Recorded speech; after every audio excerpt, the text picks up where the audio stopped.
Hey, hi, hello, and good afternoon.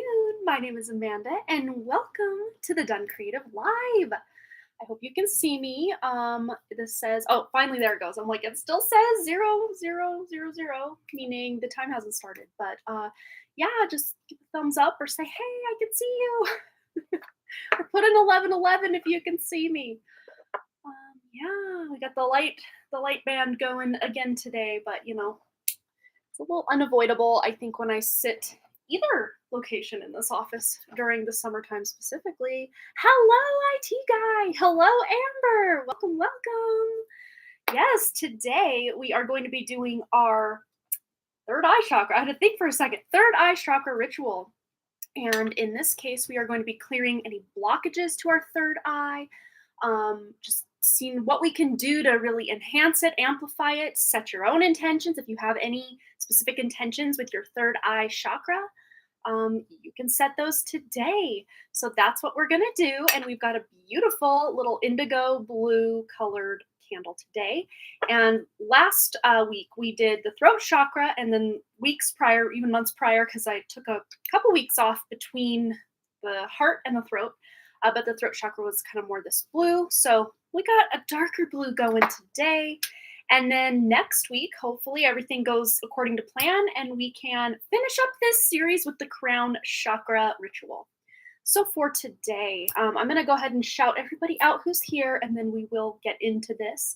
And I kind of thought as well, sometimes I'll do like a one card pull for people. I don't want to clog up too much of the beginning of this live stream with that. So I think we're going to save that till the end, which the end, I mean, when is that? It's pretty much whenever we run out of donations, we will get to a one card reading. I'll just pick a magic number and we will roll with that. And I might even try even more farther back. You can see some of my junk over here. We've got some Mod Podge, some nail polish, which is interesting. I used to, at least starting in 2019, I used to wear a lot of nail polish because, pick a cards. That's really all you saw was my fingers. And then Spirit told me, don't do that anymore. You're blocking flow of energy. And I was like, no, but they're so pretty. I don't know that that's true for everybody, but they just told me to pull the plug on it. So you can tell since probably early 2021, I haven't had any nail polish, and it's still in here. So that lets you know I need to declutter. And we got my Mod Podge. I'm going to actually move that so it's not such an eyesore while we go. My lotion. What else? We got my battery pack. Just kind of set these things out of the way, hopefully. But the reason being that I wanted to kind of pull back on this is we had some kind of magical moments happen in the last live stream, but my hands were out of camera, so you couldn't quite see what was going on to see the magic at play. So hopefully with this slightly more distant setup, we can... Oops. Sorry, I'm all over the place. The light in your hair made me think your curls sparkled for a second. Oh, that's so cool. That reminds me on Miss Congeniality when they had all the Statue of Liberty things and then they sprayed all their hair. All their hair was so glittery. I thought that was the most magical movie moment, probably up to that point when I very first saw that. I was just like, I want my hair to sparkle like that. Well, I'll take it. I will take some sparkles. That sounds great. I do have a really pretty sparkly, what do you call this? Pyrite right here to help me. I got lots of crystals, always. We've got our wonderful Mirian quartz. Yes, ooh, ah. We've got some teeny pieces of moldavite. Of course, locked and loaded in the bra with the moldavite and the Libyan desert glass, pretty much always. But yeah, there's my amazing angel chime that Just Sandy sent me that I broke within 5 minutes of owning it. But yeah, I now understand why that had to happen. I also have a couple citrine points. Oh, so pretty. Love, love, love. Hard to see their beautiful color. There we go. You can see them more over here. Yes. And besides the one from Just Sandy and the Pyrite, I got these other three at Inner Vision Crystals, one of my favorite online crystal stores. Not sponsored, but I love them, and they've got great service, and they can't be beat.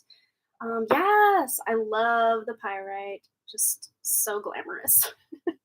I've been a fan of Pyrite since I was a kid. I found some out in my yard, and I thought I had won the lottery. Like, yes! But I'm going to do a couple shout outs, then we're going to get into our ritual. I like to give it about 5 minutes buffer time to let everybody get here that wants to be here live for this fun event. It's always fun for me anyway. If it's fun for you, I guess that remains to be seen. But let's see. We've got Amber, we've got IT guy, we got Michelle Lynn, who will be going first because Vicky is having us timestamp her reading today. So we put you to the front of the list today, Michelle Lynn. And anyone else wanting to donate, you can go ahead and do that now and get yourself on the list if you feel so inclined. And it won't be too long of a wait. We've only got one person like in line, so to speak, because we're going to do Vicky at the very end. Then we have Nikki Swain. We've got Brandy Lynn. Hello. Ethan's here. Hello, hello. And Jessica Lynn. We've got all the Lynns in the house, except Lynn Duge, I think is the one that was here last time that's not here this time, at least that I have seen typing. She might be here lurking. You never know. You never know. All right. I hope I didn't miss anyone in the shout-outs. Yes. Moldavite. The price of Moldavite has skyrocketed, Amber. So you'd be hard pressed to find even a small piece at a decent price. I'm embarrassed to even say the price that I spent on, say this piece. Let's grab it. Well, here's my Judy Mountain. I call this Judy Mountain after my dog that passed away because this kind of reminds me like the head of a dog, the nose, and then it's on a mountain. Judy Mountain. And you can kind of see through it. See it's translucent or whatever. The opacity is not 100% because it's glass. This one and one more. Where are we? We'll find it. Hope I'm not flashing anyone. And then this one's name is Jocko. You can see it's thicker here because you can't quite see through it as much until you hold it up right up to the window. Then you can totally see through it. It's got the amazing bubbles and little craters in it. I love it. We call this Jocko because I used to love, as a kid, the movie Harry and the Hendersons. And it reminds me of like the footprint of a Bigfoot, right? And it's even got kind of the indent. I don't know, it's probably not easy to see on camera here. The indent, like, what do you call it? The arch of the foot and the toes, the big toe, all the toes going out. But on that movie, the bad guy was Jacques Lafleur, and they called, one of the good guys was like, oh, come on, Jocko. So I named this one Jocko. So let's put these back. Yeah, I literally wear my crystals. Not just as bracelets and necklace, but like locked and loaded in the bra. It's funny. I actually, like I told you guys, sorry, a little bit of housekeeping, then we'll get into it. I just love chatting. I missed you guys all week. But during the last full moon that we had, was that last Thursday? I think it was. I did not get around to hauling every crystal I own out. But the ones that have the heavy duty use, they all went out, and I got them all laid out on my patio upstairs, or not patio, my like deck upstairs, the little balcony upstairs.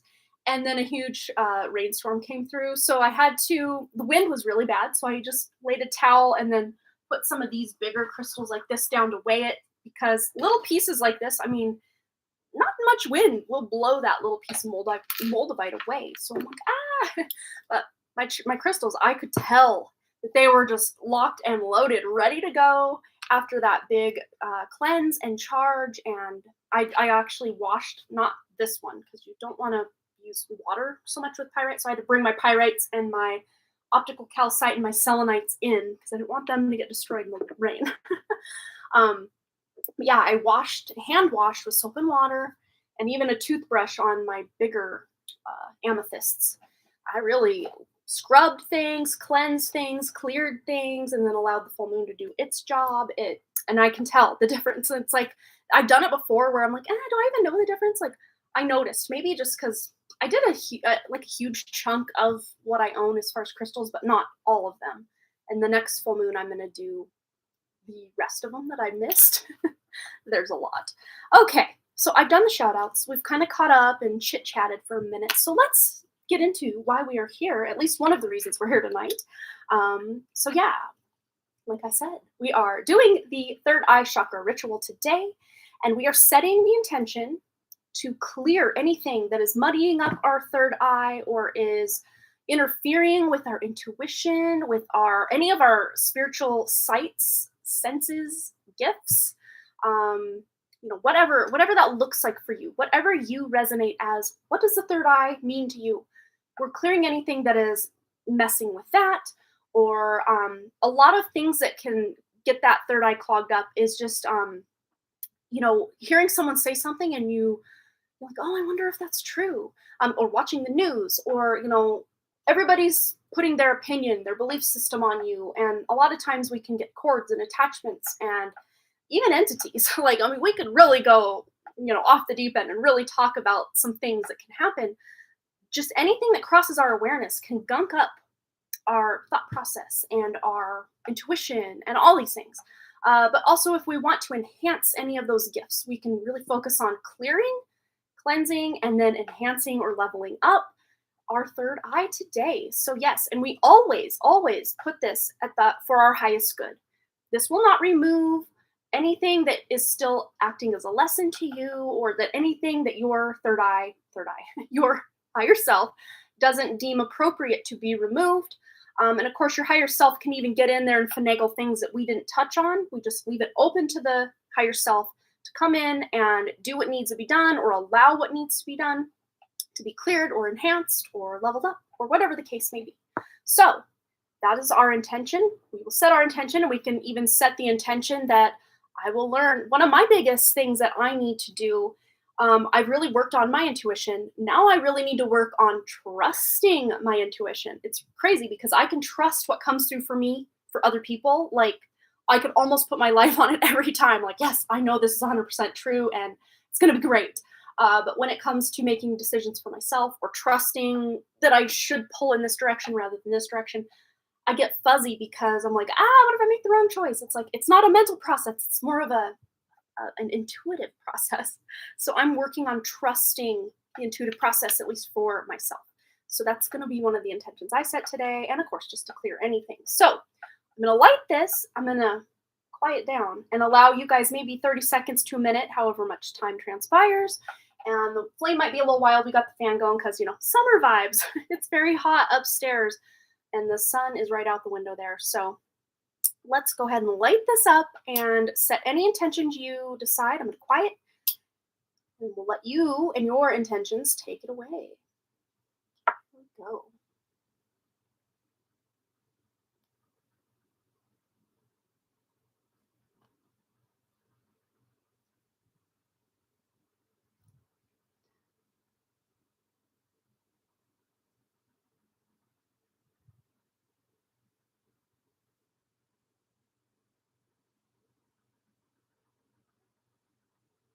Block the fan blade wind, but it's not working too well.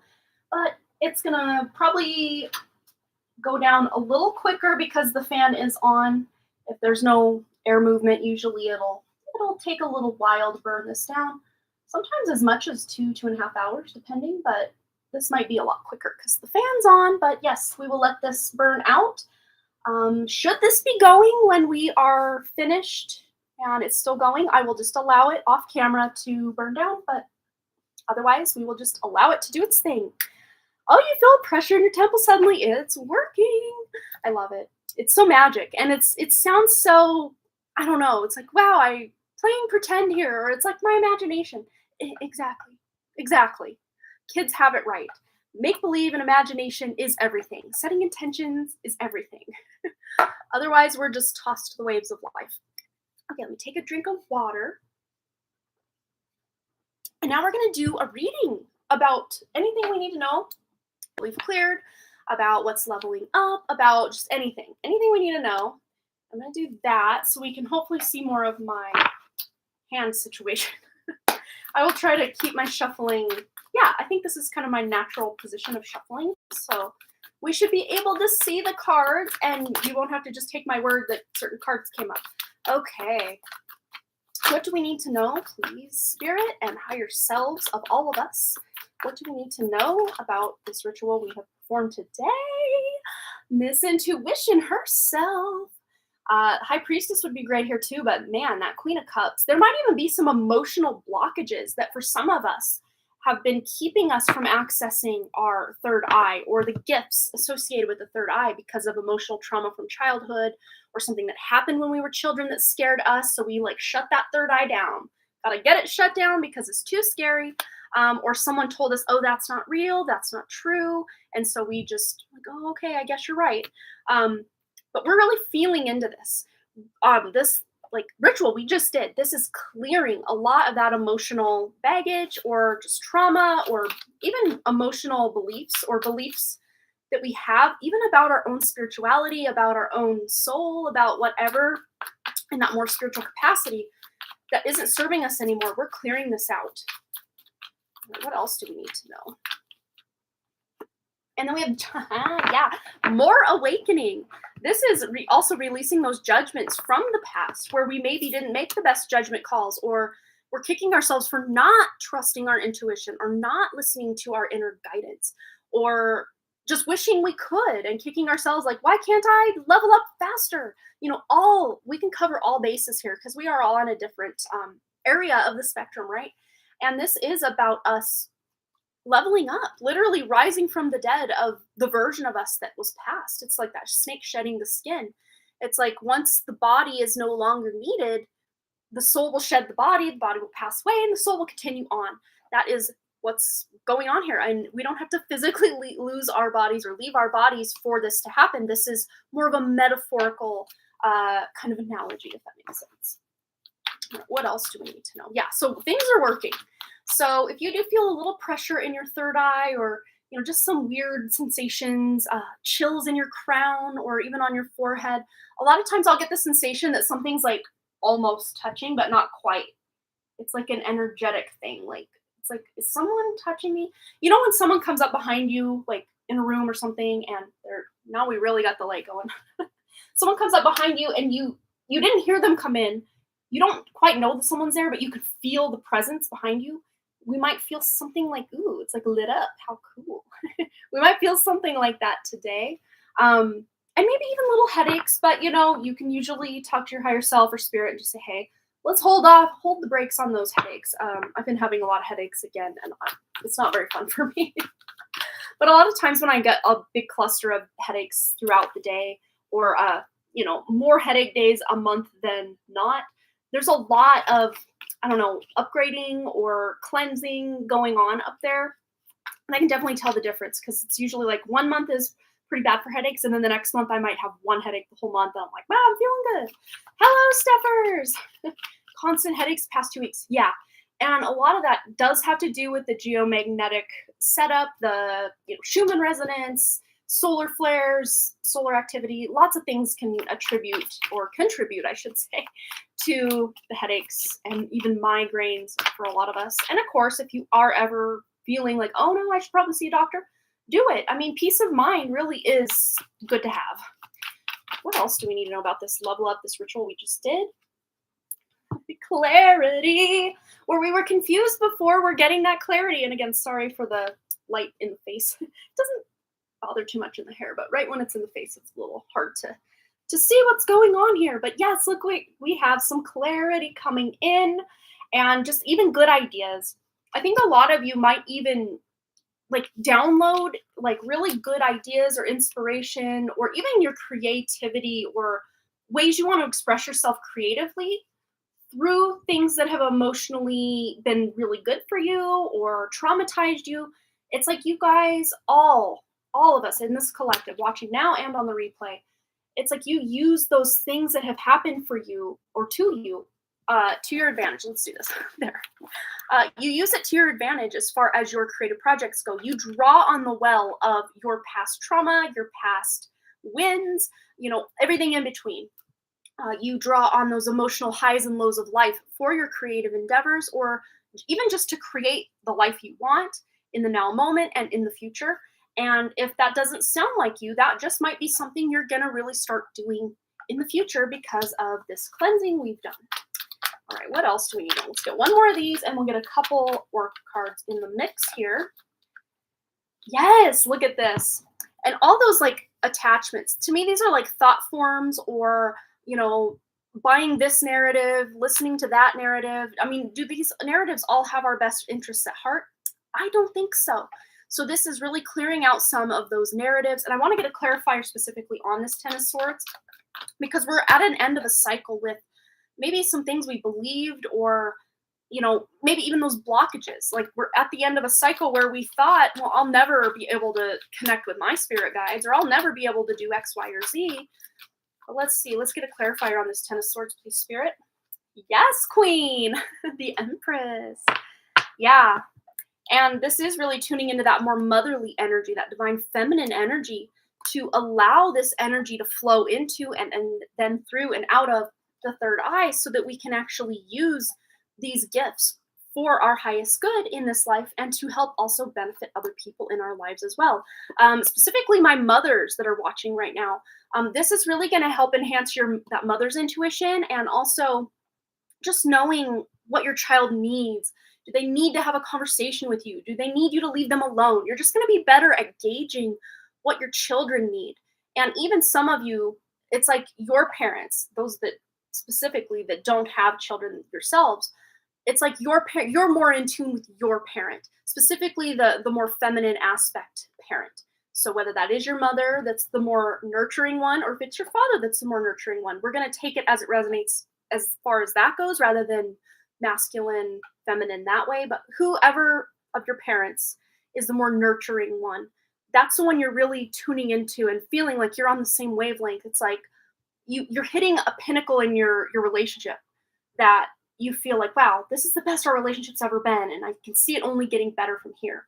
And those with children, same thing. Your children may be feeling that they can come to you, or just that the connection is much stronger. So that's really beautiful. You're having a tough time with your daughter, don't know what to do. Literally, I just heard give it to God, Amber. Yeah, give it to God. Give it to your higher self, because your higher self and your daughter's higher self, they know what they're doing. They know what's up. And we can really tune in to our own inner guidance and be able to know what to do. And sometimes the best thing to do is just to allow things to flow, whatever that looks like. Oh, there's light on the door. It looks so cool. I thought it looked blue, but it's actually white when I looked back, but it looks very blue in this light. Interesting.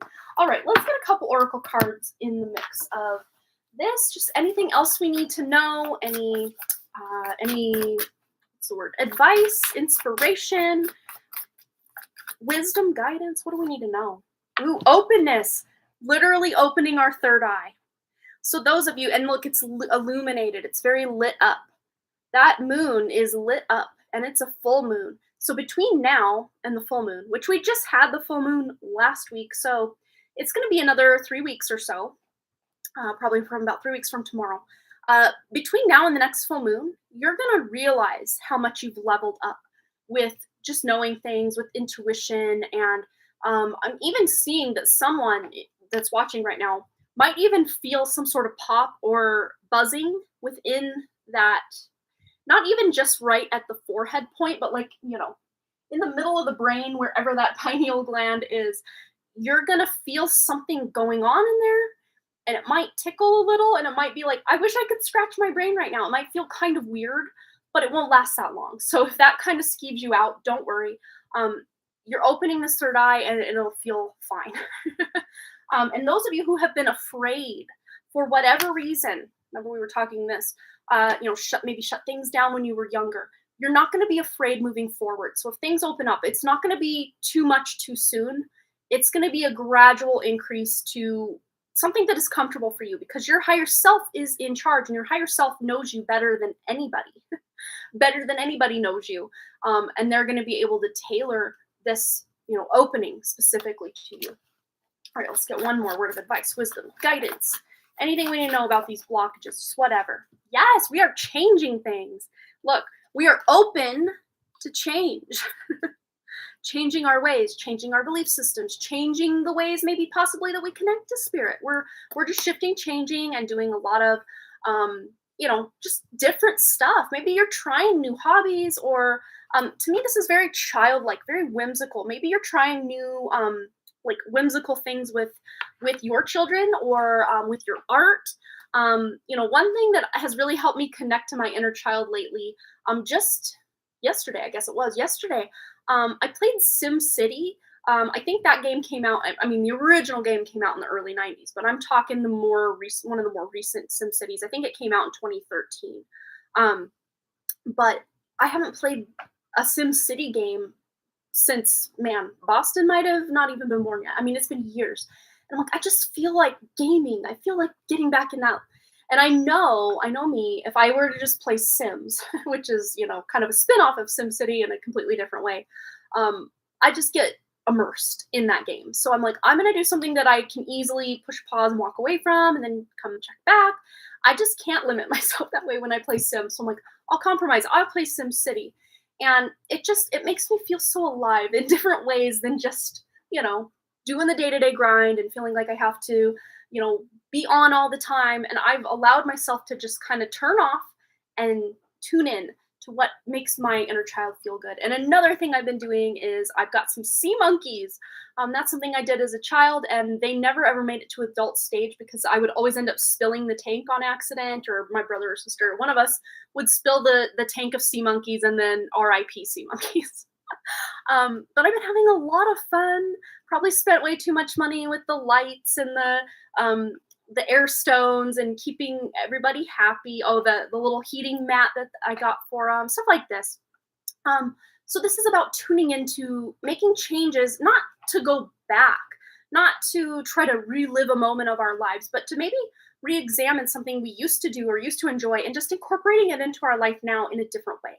Because my experience with sea monkeys and my experience with gaming now versus years ago is completely different, because I'm a completely different person as far as, growth and evolution and just, my worldview, the wisdom we gain being alive changes and shifts. So even if you revisit something from the past, you're having new insight, you're gaining new ground and perspective every time that you tune in.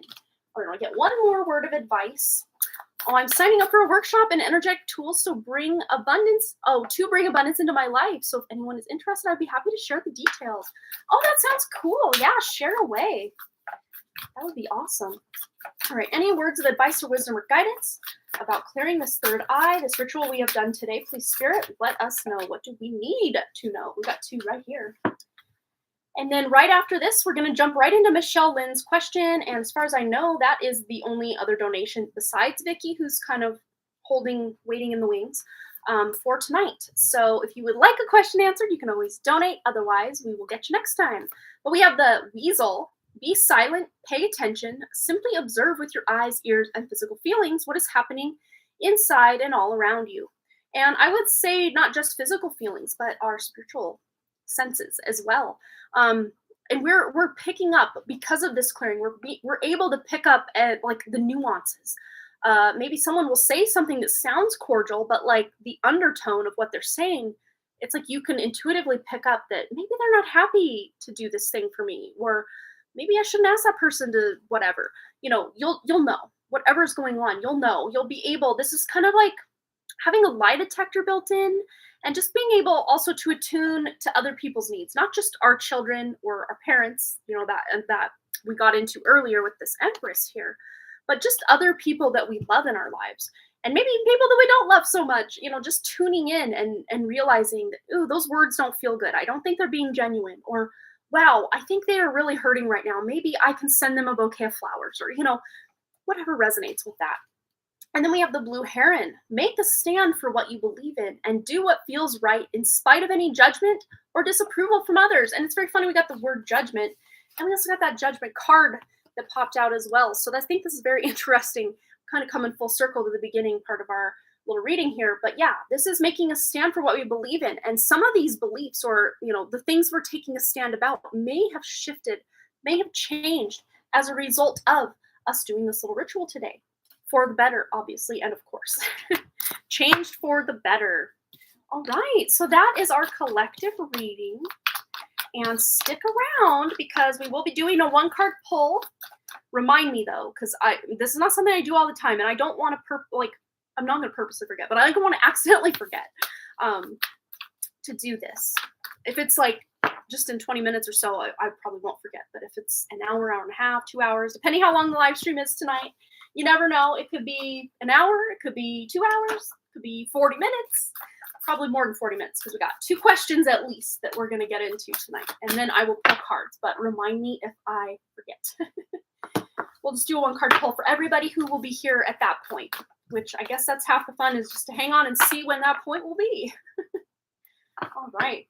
So Michelle Lynn, go ahead and post your question. You may already have. I will double check. False start on my shuffle. I'll double check PayPal just to be sure.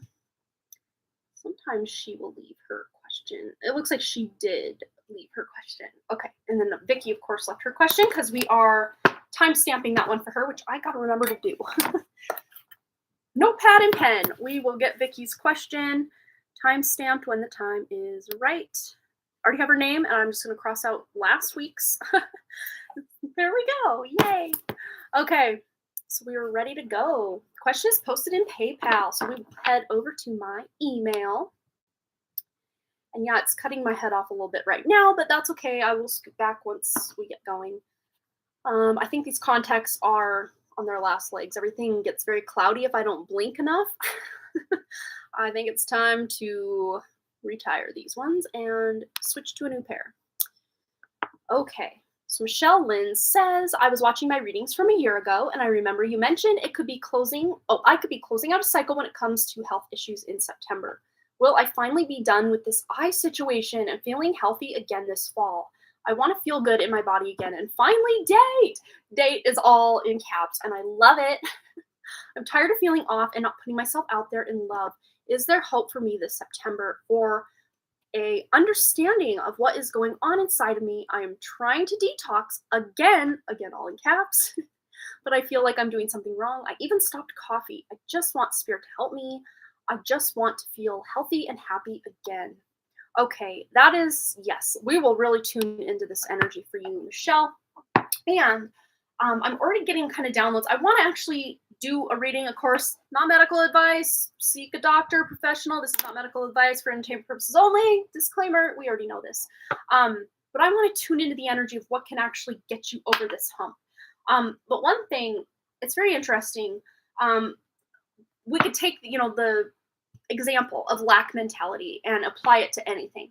When we focus on the fact that I don't have money, I don't have enough money, I don't have enough money, we amplify or send that signal out to the universe that, hey, we don't have money, so don't bring us money. But when we feel that abundance, that gratitude, a lot of times it's the subconscious programming that really needs to shift. And one of the best ways we can do that is start with the conscious mind and see what we can do from there. I mean, it's a tricky little animal to try to overcome limiting beliefs or whatever else we have going on with wanting to attain what we want but not getting there. And sometimes, just sometimes, our higher selves or our souls just kind of override what our ego wants or what our human wants, because there are lessons we are learning along the way. I think it's very interesting too, Michelle, that we did this third eye chakra clearing. If you have already gone through this ritual and didn't think to include, figuring out this eye issue, or, having, instead of focusing on the fact that I want to get rid of this eye issue, Spirit's saying, focus, no pun intended with the eyes, focus on having those beautiful, clear, healthy eyes. And maybe even not redoing, but, maybe watching that ritual back again when we lit the candle and set our intentions, and adding that if you didn't have that included in your intention you set when we did that earlier, that could really benefit you. But yeah, it's about shifting the focus from I wish things were different to things are amazing. I have clear eyes. They are healthy. I know when you're looking in the mirror, like they're anything but, they don't look clear. They don't look healthy. It's about, shifting that thought, because for so long now, at least a year plus, you've been dealing with this issue, and it's been probably very frustrating for you, and I can imagine.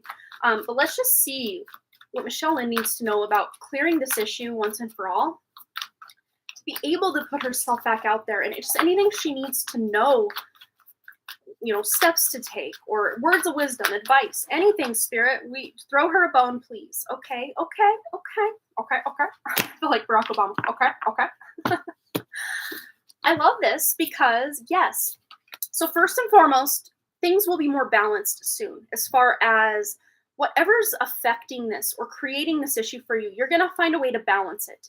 And soon, that's relative to God knows what with Spirit, because time frames are not Spirit's forte, because time, it's a weird thing. I think we've already been over that. But we also have the Four of Wands, which is celebration, connections, maybe even getting married eventually. 3 years with the eye issue. Yeah, I said today, clear vision after the lit the candle. There you go. That's beautiful. So you've already done that. Yeah, I think you really, the word focus keeps coming to me over and over when I want to say things. So shifting focus. But we also have the hangman, which is all about shifting focus. I mean, we could remain stuck in what is, or we can acknowledge, yes, okay, this is what's happening right now. I'm not delusional. I understand this is what's the issue. I know what's going on. But what am I going to do to get out of this, or, turn this around in my favor, or, dissipate the situation? How can focus that eye on creating the health of your eyes? This is about shifting perspective, shifting from, oh man, I need to know what I can do to clear this up, instead focusing on the fact that you have healthy eyes and what you can do to get the eyes in optimal health. Phrasing these affirmations and what you're doing in a positive wording, rather than trying to run away from, avoid, or get rid of, if that makes sense. Let's get some additional tarot. Ooh, well, there's wish fulfillment, there's recognition, there's this is also Aquarius. So there might be a prominent Aquarius. There might even be some sort of specialist, because this is very special to me. This is specifically this combination.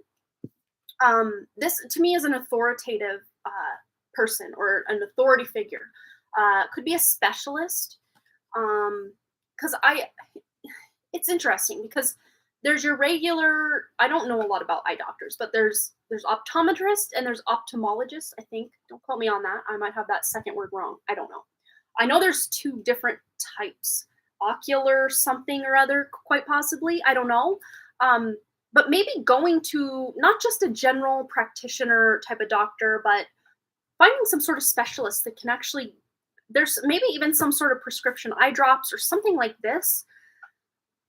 But to me, again, it's what they're showing me is it's environmental. It's something in your environment, and I think it goes back to mold. There might even be like something with dust, like dust mites, which, dust mites, that sounds like, oh no, I don't want fleas, I don't want mites, but like they're literally everywhere. There just might be an allergy that you have that is causing this issue, and it's perpetuating. And it's very interesting. I don't think that it's because 3 years ago you started doing something differently or going somewhere differently. I just think, as far as the environmental factor, it just started affecting you. Yeah, I really do. To me, it's like, if you could figure out how to keep the mold spores from going into your eyes, or, upsetting your eyes, then the dust will just be no thing. But it's like the mold and then the dust, kind of compounded with each other, it just makes it even worse. But the mold alone would be a big cause of what you've got going on. I'm gonna actually see if I can find, which one am I looking for? Here it is. Grab it. I really, really want to help get this figured out for you. But yeah, I think there might be some sort of eye drop. But again, that might come because of a prescription. That's probably not something you can just go find and get over the counter. It's very interesting, because, we were really tuning into the fact that it could be at work, but there might even be something going on, like wherever you hang out a lot at your house, might even be in your bedroom, near, especially if it's an older house. Sometimes, like, especially in like the winter months, or the cooler months, you can get like condensation in windows, and then that can create like a wet environment. Also, another thing, if your like shower or your bathroom isn't well ventilated, and a lot of that trapped moisture can remain in there between showers. Yeah, it's about, keeping moisture away, because that's one of the main, maybe not the only cause of mold, but it's one of the big causes, like of that black mold, which is, I think it's called Stachybotrys or something kind of like that. We dealt with a lot of mold issues with my mom's house before it burned. Well, after it burned the first time, before it burned the second time, that mold issue actually made it so my mom's house wasn't insured. It was uninsurable. No one would touch that because of the mold, which was like, oh, it was horrible. But they had to put these fresh 80 air vents into our walls that would go to the outside to create a better environment. But let me just see.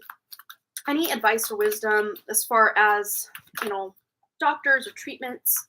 We have increased energy here. Thank you for filling me with the illuminated energy of divine love and light. Energy. Let me get a clarifier on this one. But to me, this is like there's been an increase of this mold or the spores that are creating this problem. And I know that you had thought maybe it was some of your makeup. And I'm not saying it was the makeup itself, but I think some of the makeup that you would wear maybe would irritate it a little because it was already inflamed or irritated. And then the makeup, it just made it worse. Kind of like the dust mite situation. It's like mold is like the king as far as the cause of all this. But what can she do to alleviate this? Yeah, second opinion and do more research. There is an answer out there for you.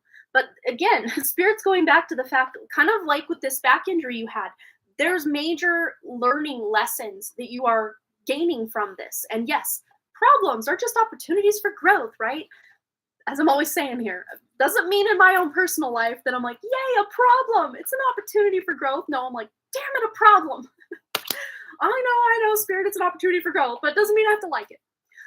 There's something from this, I won't call it an illness per se, but like it probably feels more like an allergy or a, persistent medical issue. We'll call it that, I guess. There's something about this that feels like there's something you're learning from it. And if you can even just go straight, instead of trying to combat the symptom of, oh, my eyes, they're irritated and, problems. Instead of trying to combat the symptom, asking your higher self, what is it I need to learn through this process so that I can alleviate having to deal with this anymore? How can I cut to the chase? What do I need to do? And there might even be some journaling, some meditation, some introspection. You might even get, they're telling me they're communicating to you about this issue in your dreams.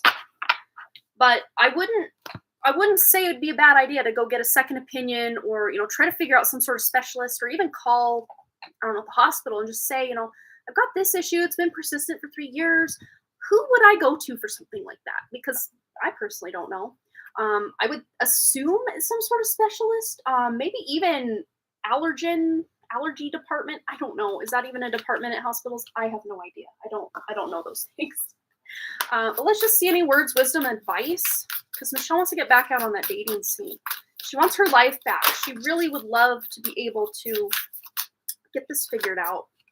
Chimpanzee, use both your intuition and intellect to solve the problem or to get answers to your question. Wow. It's very interesting because Spirit keeps kind of going in circles. Like they're going around the perimeter of what you're asking without directly saying, do X, do Y, and then do Z, and yay, rainbows and roses, everything's cured. They want to give you the puzzle pieces and make you put the puzzle together, which I'm not here for it, Spirit. I want to help Michelle right this second. So yeah, I think there's more for you to go on, but as far as like a definitive answer, do X, Y, and Z, I don't think they're going to just outright tell you that. So use your intuition and your intellect to solve the problem or get answers to your questions. And also looking up the spirit animal of the chimpanzee, there might be another clue in that for you. So if you Google spirit animal chimpanzee, you might get another clue. I know they are very, very innovative. They're very curious. They're very creative. They're very, they do the best with what they have. But other than that, I don't know much about that specific spirit animal. But let's get one more word of advice or wisdom before we close. I know this has been a little longer reading, but I wanted to try to get to the meat of what's going on here for you. But Spirit is asking you to go to them directly and try to, ask what you need to do, what you need to learn, what you need to go through to get this thing figured out so you don't have to experience it anymore. Then we have shark. Trust your instincts. So there's two uses of the word instinct and then intuition. So trust your instincts to discern the truth of the situation. And then also use your intuition and your intellect. So your intellect, your intuition, and your instincts will get you to the truth of the situation and will also solve the problem or get the answers to your question. Which I know that sounds so, random or like we covered all the bases though. You're going to get answers soon, but this is just starting literally, even if you don't say it out loud, you just ask your higher self, what can I do to solve this issue? I'm all in. Let's figure out what I need to do. I'm over this. I'm over it. I don't want to deal with this anymore. What do I need to do? And let's just get Any other closing arguments from Spirit? Anything else they want to divulge before we send Michelle on her way? I don't think we have any other donations, so we will just jump right into Vicky's question. Oh, maps. Cycling directions now available. Cool. Not just road maps, but like cycle maps. Sorry, random notification here on my phone. Yeah, no other PayPal notifications that I see. All right. Closing arguments for Michelle. What else does she need to know about this situation, Spirit, so she can get her life back and get back out there? Yeah, there's lots of ways you can figure this out. Spirit's not just going to say, take this road. There's lots of little paths and avenues and meandering paths to where your ultimate goal of getting rid of this and getting back on with your life is. You know, there's a path to each and every one of these for you. And again, this is not really helping with the confusion or confusing aspect of it. But we did get the clarity card, literally clear vision, in our collective reading, which your energy was included in, Michelle. So I would say ultimately long-term, there is good news here, but it's like, how much longer do I have to deal with this? Let's get a clarifier on that Seven of Cups for Michelle, please, Spirit. Any words of advice for her to nip this in the bud? Yeah, look at that. Victory. Wish fulfillment and victory. You're going to overcome it. And this, this usually comes after the Five of Wands, the Six of Wands. At least in every deck I have. 6 comes after 5. But this is after a long battle with something, a major victory.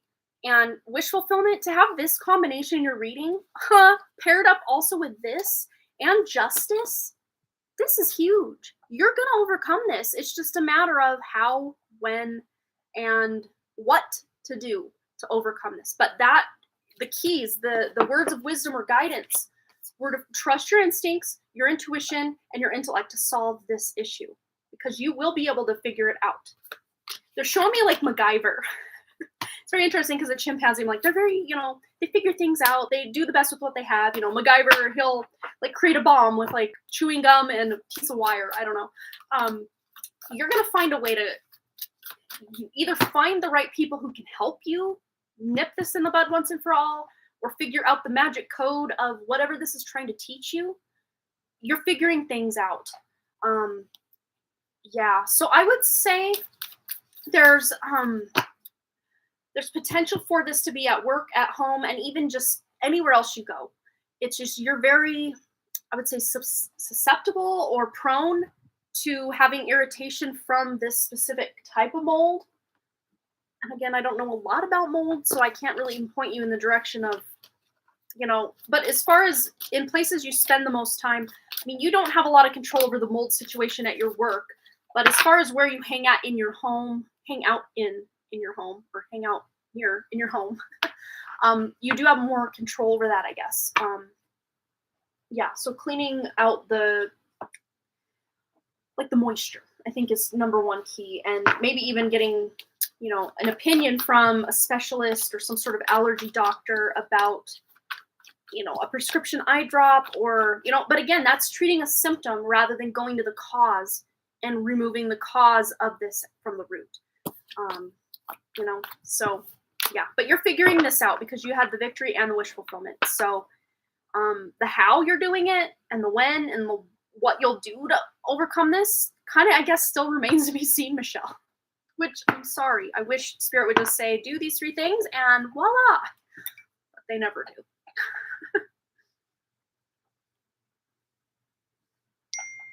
Yes, I'm having very vivid dreams the past few days, and they're very weird as far as, like, let me think. We were talking about this on the last live stream, dreams, and I was even reading some of my dreams out loud to the class. I had a dream that, and it was my kids, but they were younger. They were 3 to 4 years younger than they are now. Both of them were that age. So Boston was 7 to 8. Wrigley was about 4. And he even had his long hair again. And I just, even in the dream, I'm like, wow, my kids are growing up so fast. I'm so lucky I get this dream time right now. So it was like a lucid dream within a dream. Kind of weird vibe. And I was like, I'm missing it. Like I'm trying to work, I'm trying to grind, I'm trying to, get this house clean. I'm trying to do all these things this summer and I'm missing it. Like summer will be over in like a week and a half, 2 weeks. Like it's flown by if I look back. Summer's flown by and I'm just like, ah. But that dream, even in the dream, I'm like, I need to be more present. So instead of filming the September pick a card this week and just, really trying to spend every free moment doing that, instead, I hung out with my kids and I played with my sea monkeys and I played The Sim City. Like I just went back to my own childhood and just had like a lazy couple of days. And the little bit of work I did have, I had to kind of push some of the stuff that I had early this week to later as far as readings and stuff. But thankfully, everybody was cool with that, being a few days past when I hope to be with their personal readings. But I needed it. And I think my kids need it. We all just needed it. But yes, dreams have been basically pointing out, like beating me over the head, like, hey, this is an issue. You need to spend more present time. Because being in the same room with my kids and actually being with my kids are two different things. And yeah, it has flown by. Yes. Oh, yes. The feeling when school's open. Yeah, it's weird because last year I was like, hallelujah, praise the Lord.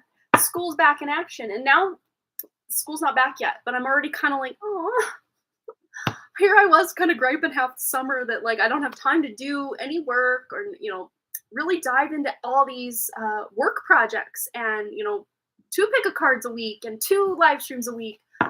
But now I'm like, I think it's okay if I slow down a little. Even when school starts back up, I don't have to be like at 100% capacity every day, 6 to 7 days a week.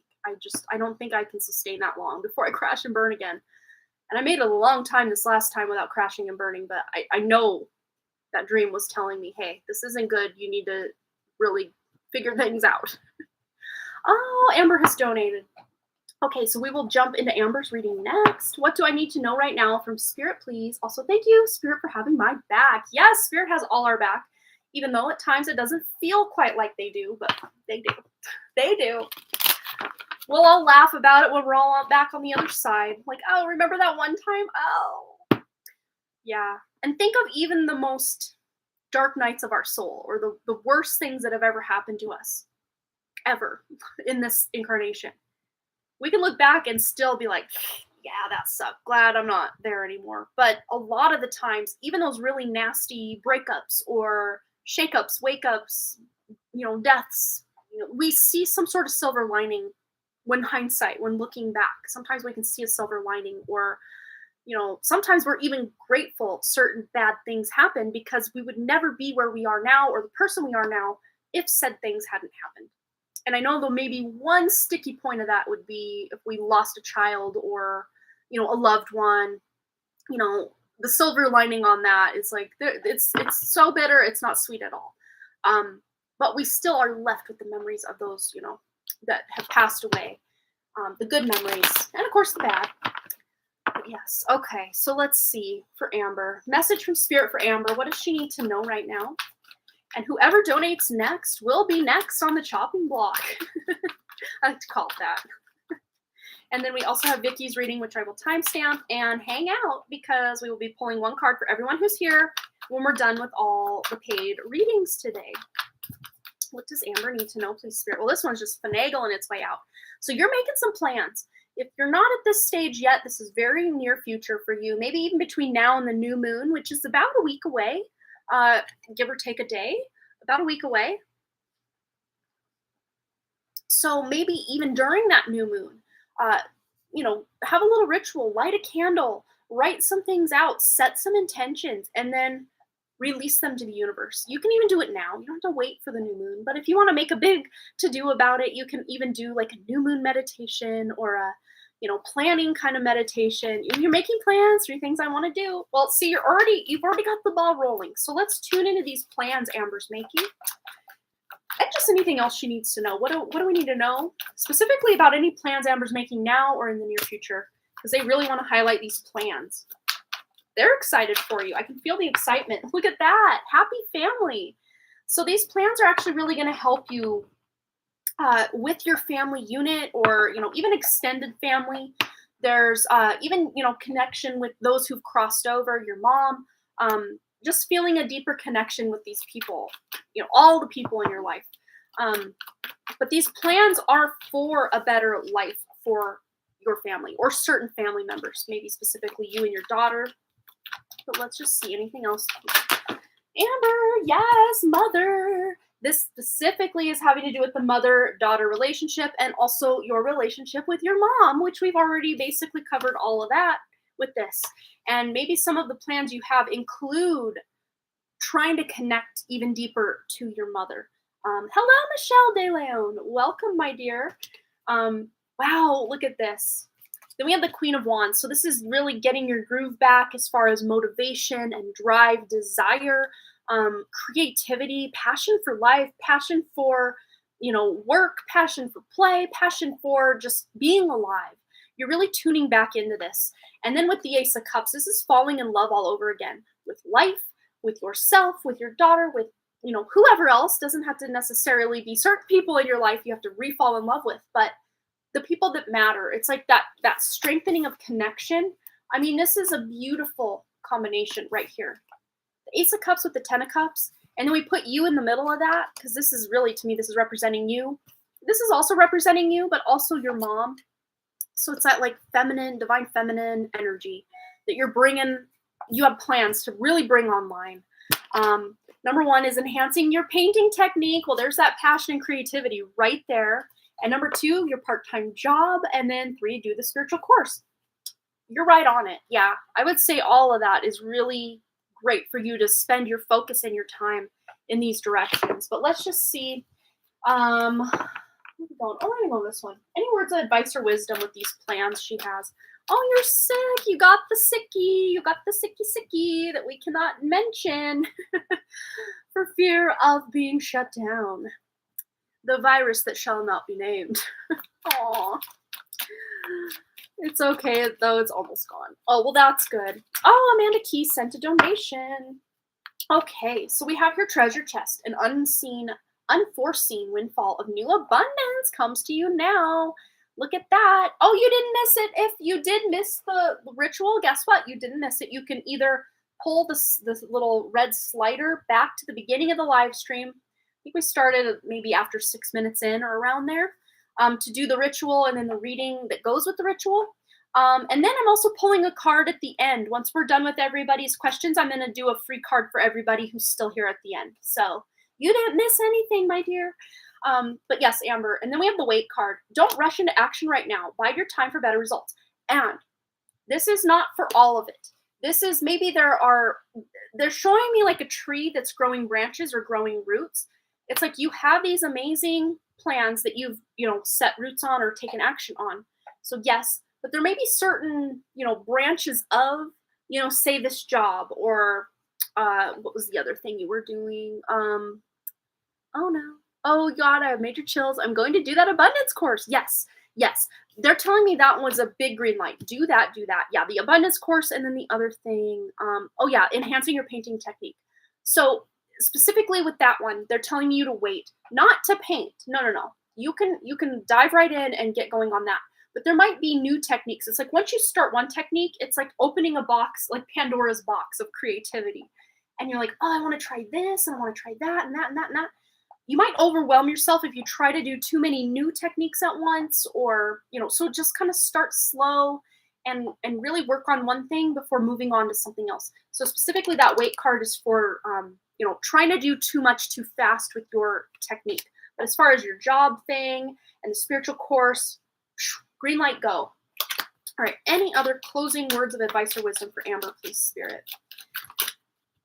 All right. Ooh, we have soulmate relationship, which, hello, look at this. It doesn't have to be romantic love.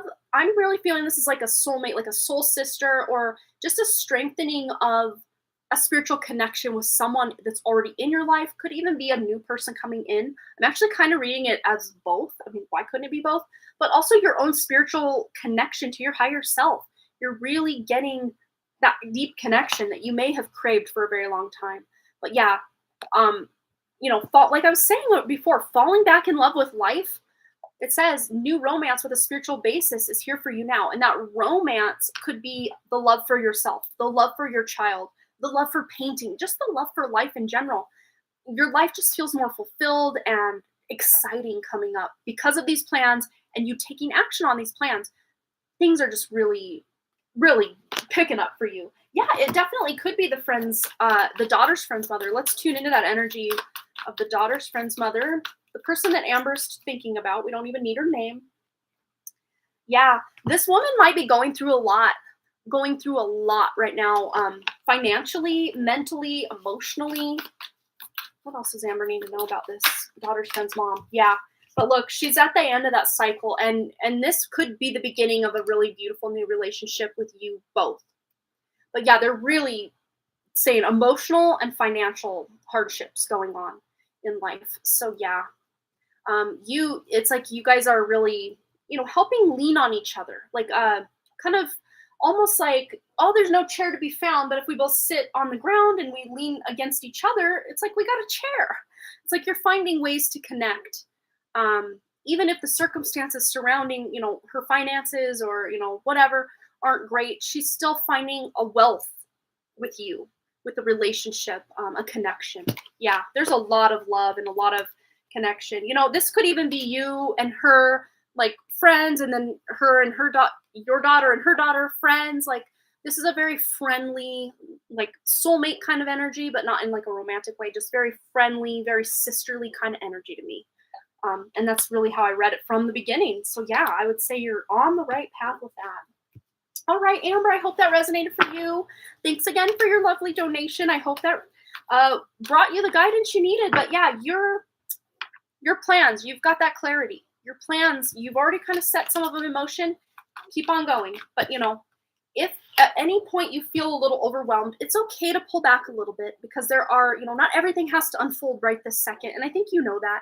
So you're just taking it step by step. That's basically what this is. It's not to overwhelm yourself, not to completely wait to procrastinate and let the time pass to where nothing can happen. That's not what this is saying. This is more just, pace yourself. That's how I see it. All right, my dear. All right, Amanda Key, you are next.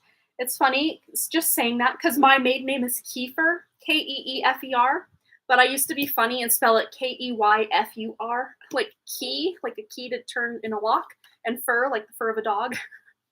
I thought it was cool. Kiefer. Okay, so Amanda Key, can go ahead and post her question.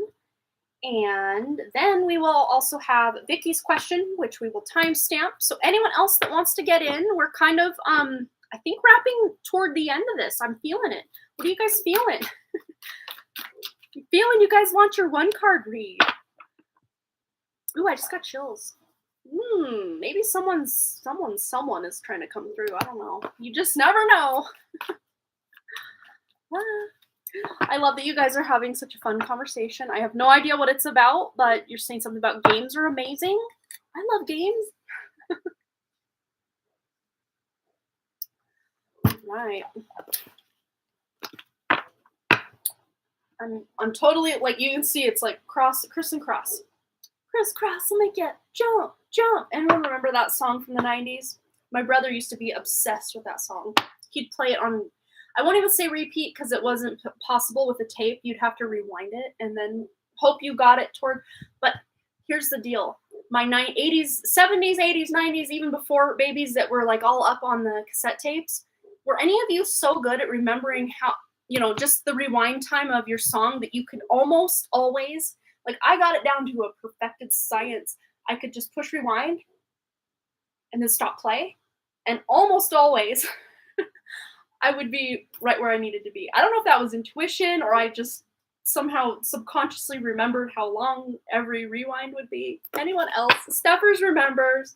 Jump, a great house party song. Absolutely. Oh my goodness. Done Creative, can you play one of your happy songs? I love that. I just got chills again. What's going on? Maybe Spirit wants us to have a party together. Yep, on my Tog Boy. It was so cool. I never had one of those, but I remember seeing it in the Sears Christmas catalog. And of course, everyone saw it on Home Alone 2. I'm like, I want one of those. I never did get one though.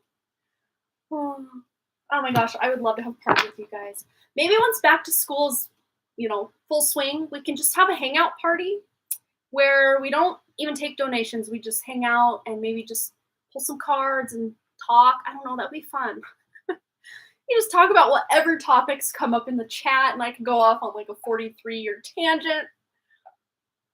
Yeah. I love it. Okay, so Amanda Key, did she ever post her question? I probably just missed it, sitting here rambling. My dear Amanda Key. I do not see anything from her for a minute. Amanda Key, she says, yes, will do. And that is the last thing I saw from her, which was a bit back here. She just sent a donation, and then I think I said, okay, and then Amanda Key, there she is. My grandmother was Margaret Dunn. She raised me. Oh, did I miss the first part of that? Is that part of your question, hun?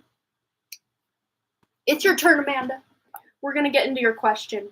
Maybe it's your grandmother who's here, because I do feel a very grandmotherly energy.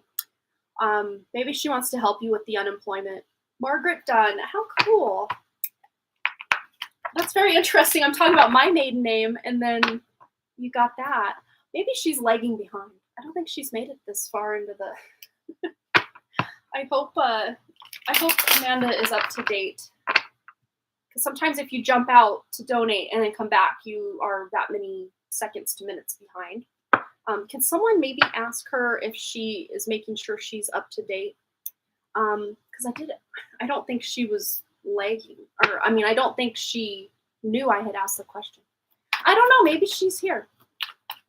If you can hear my words right now, Amanda, just say yes. Right now.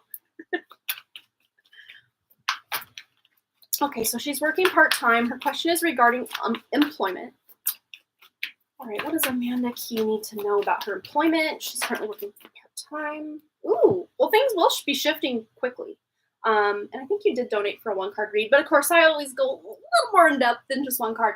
But I think you're going to be able, if you're looking for something more substantial as far as like full-time work or yet another part-time job or a side hustle or something to supplement the part-time job, or maybe just the part-time job could turn into full-time work, something like this.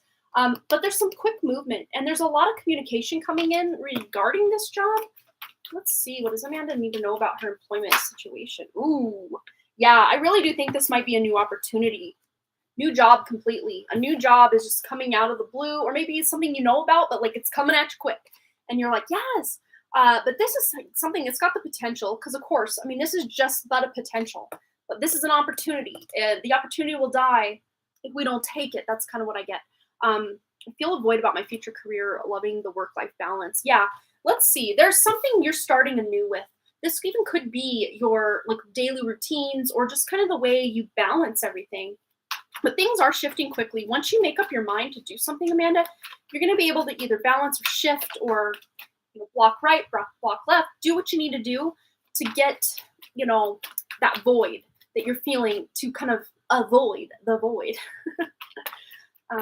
Yeah, let's just really tune into this future career. Yeah, ooh, yes. If you've taken this coming opportunity for you, and again, I really do see this in the next 3 months, and I know it's like, oh, months, that's still a ways away. Could be weeks to months, really. Very quick moving energy. But there is some long-term stability in a new opportunity coming in for you with work, where you will feel more fulfilled, at least in the financial aspect of this job. Because I can't help myself, I got to get a little more information. What do we need to know for Amanda? Employment. Okay, so there might be just you trying to balance all the different areas of life, and it's very interesting because I almost said unemployment. Yeah, like almost said unemployment. So I don't know if you had been unemployed for a stretch, or in your past had been unemployed for a stretch, and it really affected you. But maybe at the job that you're currently at, you feel a lot of times like you have to defend yourself, or it's almost like you have to show up double duty in some way. Yeah, I think Amanda might be lagging behind because she said no, just a statement when I had asked about, is that part of your question? Okay, so yeah, she might be lagging behind. All right, so let's just see. Any words of advice or wisdom for this work life, just anything else. Yeah, there's the yes I asked for earlier. I think she is lagging behind. I hope she catches up. Well, I hope she doesn't quite catch up yet because she can get right to the reading from that point. All right, Amanda. Let's get Amanda some words of advice and wisdom. So let go of your fear and know that you are safe and protected at all times, especially if you're holding on to a job. I would never be that person to say quit your job before having another one lined up because, that's just not great advice for anyone. But as far as fearing the future or having a fear that you're not going to be good enough or make enough or have a job that fulfills you, this is about you really facing and then releasing those fears. And you're going to be able to do this because I really do feel, and if this isn't the case for you, this might be in the future, that there will be someone who's kind of the breadwinner, that you don't have to be the breadwinner or you don't have to be the one having to make all the money. That there is someone else, either energetically or even quite possibly financially, taking care of you. As far as energetically goes, this could be spirit helping you financially in ways that you could just not even fathom, by maybe bringing opportunities to you or helping you save money, in all the places we spend our money. There's a plethora of ways that spirit can help us financially without literally handing us cash money. And I really do see this being the case, especially if there are certain jobs in your past you've had to work, you hated them, but, paycheck. You're overcoming that. Let's just get one more word of wisdom or advice for Amanda, please, Spirit. The future of this job or just her job prospects in general. Kiwi. Do a walking meditation each day for the next week. So there might be some answers coming to you, or maybe even when you're out on a walk, you hear of a job opportunity, or you see like a bulletin board with, help wanted tacked on there, or, even just walking around where you work, you're getting inspired or you're getting some information about your future. There's even some like hidden mystery. It's exciting to me. And I think that is your grandmother trying to come through. I just want to see what she wants. We don't want to, I know it's a 1-card read, but like, I guess I'm just going all out today. All right. There is a grandmother energy. And if it isn't Margaret Dunn, there's a grandmother energy, your great grandmother. Sometimes it's really difficult to discern between the two, but there's a grandmother energy or great grandmother energy coming through for you, Amanda. So let's just see what her message is for Amanda, please. Yeah, you might be walking away from this job, or there's, again, because this is really referring to your job and, the future even. If you haven't walked away already, maybe in the near future you're thinking about it, or this could even be referring to a job you walked away from in the past because there was like not a lot of purpose behind it. It was more like, yeah, I got money now to pay the bills, but like, I don't like this job. She's saying it's okay to walk away from something that doesn't light you up as far as work goes, because there will be opportunities for both great pay and this sense of purpose and great coworkers and, just a fun work environment that maybe you haven't been able to tap into yet, or maybe you had great coworkers, but the rest of the job sucked or something like this in the past, but you're finding a way to balance and kind of have your cake and eat it too with work. But that, again, might look like you leaving the job you're currently at and having something different come in, a different job opportunity come in. Yeah. I hope that resonated. And sorry, you're probably like, no, keep going. Sometimes I get a little long-winded on these readings, which I'm sure is quite fine with you guys, but maybe not quite fine with people waiting in line. I don't know. But we don't really have anyone waiting in line except those of you who are still here for a 1-card read. That makes perfect sense. See, I think she's still lagging behind, which is okay. It's okay.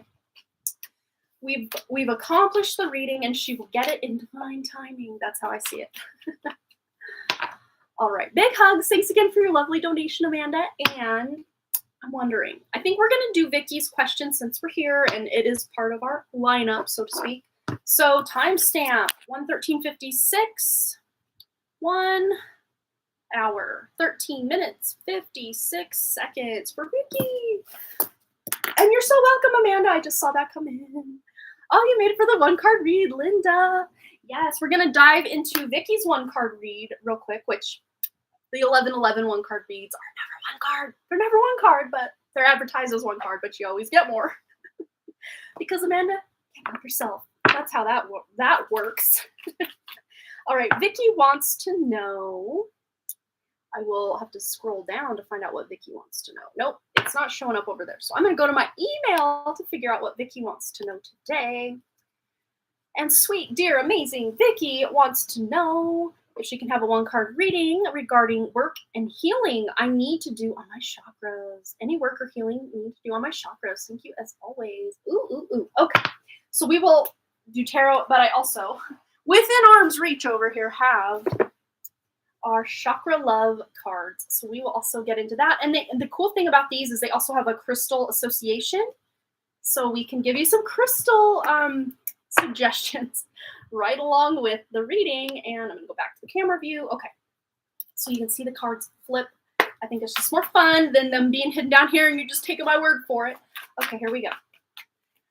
All right. So what does Vicky need to know about any work or healing she needs to do on her chakras? Just any words of wisdom or advice about that. Ooh, the moon.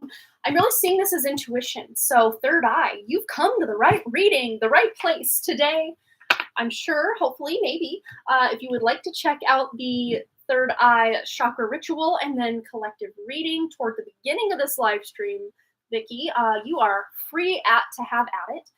It is there for you to set any intentions about clearing anything specifically with that third eye chakra.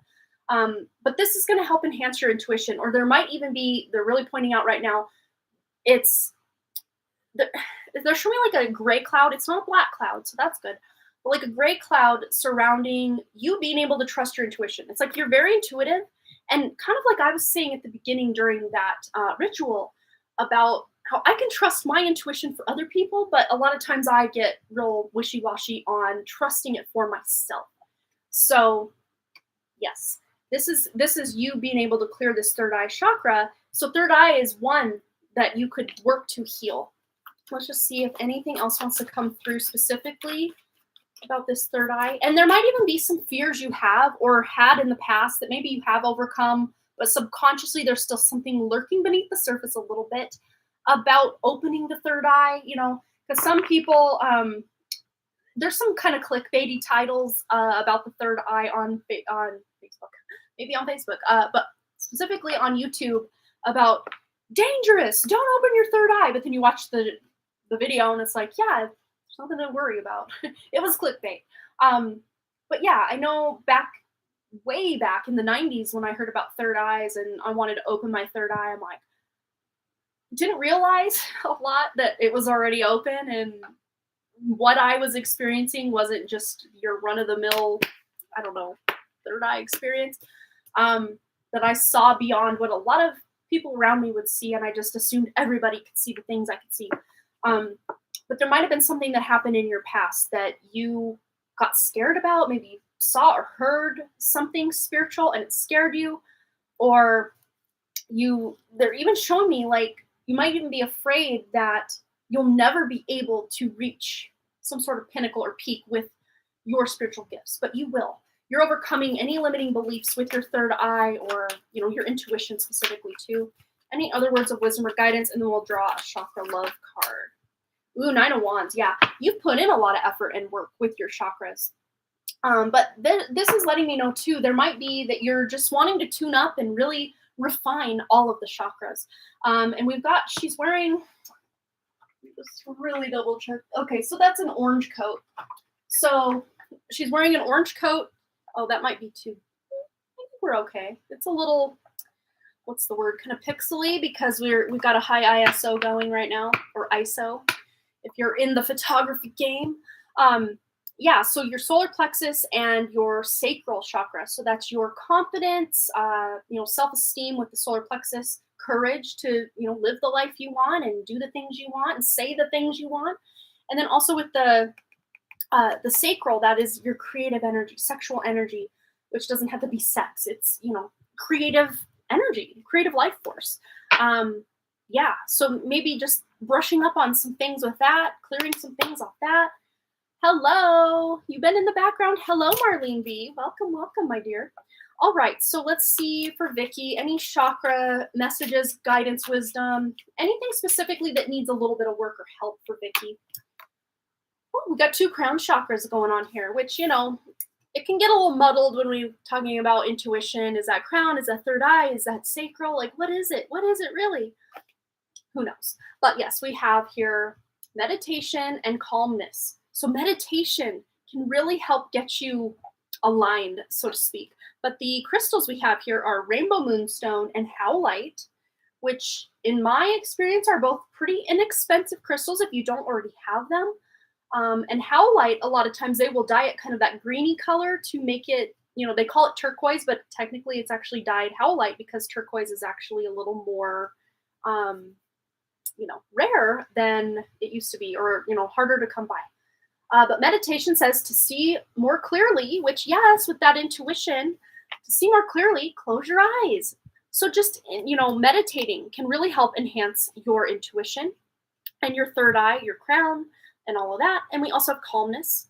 So to calm your monkey mind, do not feed the animal. So calming down, meditating, even if you just, here's the thing, consistency is key with meditation. And coming from the person who's not at all consistent with her meditation at all in the last probably year and a half, yikes. But I can tell a distinct difference. And my goal, once those kids go back to school, is I'm going to start my meditation practice. I will make it like 40 days, and then I'll go off the rails and not meditate for a week. And then I come back, and then. But my goal is, even if it's just 5 to 10 minutes a day, I'm going to get back on that meditation train. But then when I really start seeing the benefits of it, it's like I crave more, I want more. And then I spend more time in meditation. And before I know it, I've got an hour a day of meditation, and I'm just like, yes, bring it on. So it might be something that you're just creating like a routine around. Even if you're just doing a 10-minute meditation before you get out of bed in the morning, 5 minutes, 3 minutes, if that's easier, whatever resonates most. But yeah, that's their main advice, I guess, for that. So I hope that resonated. All right. So, my friends, my spiritual amazing friends. Okay, let's get into our one card reads, because I don't think we have any other donations. Let me double check. Nope, that's it. Okay, friends. What was it? Friends, Romans, countrymen, lend me your ears. Did I say that wrong? Probably. All right, let's see. I think I actually do just want to do a tarot card. And we will stick to one tarot card, unless I need a clarifier.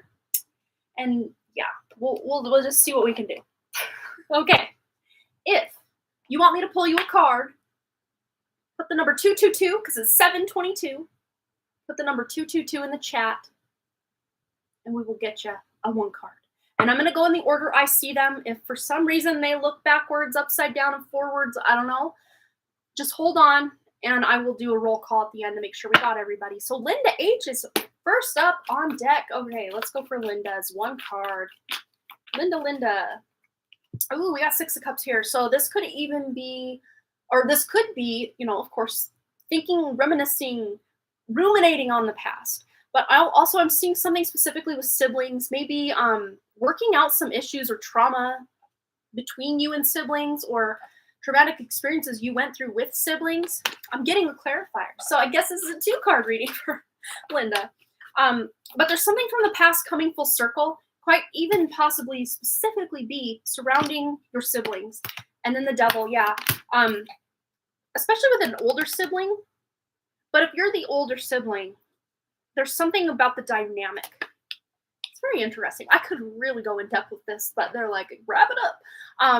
Yeah, you're overcoming some trauma from the past with siblings specifically. Oh, you do have an older sibling. Yeah.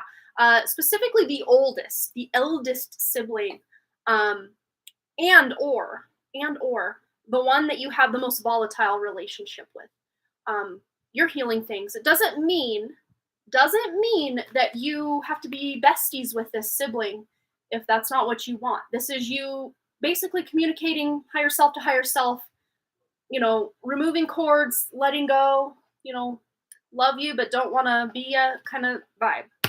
But if you are still in this person's life or want them in your life, you can absolutely go down that route as well. All right. Wow.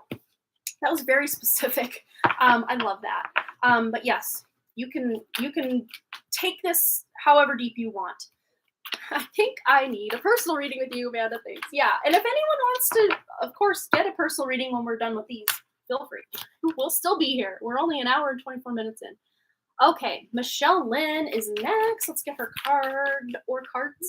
Because I can't help myself. All right, Michelle Lynn. Ooh, girl, queen. Look, we're going back to the issue, getting the clarity.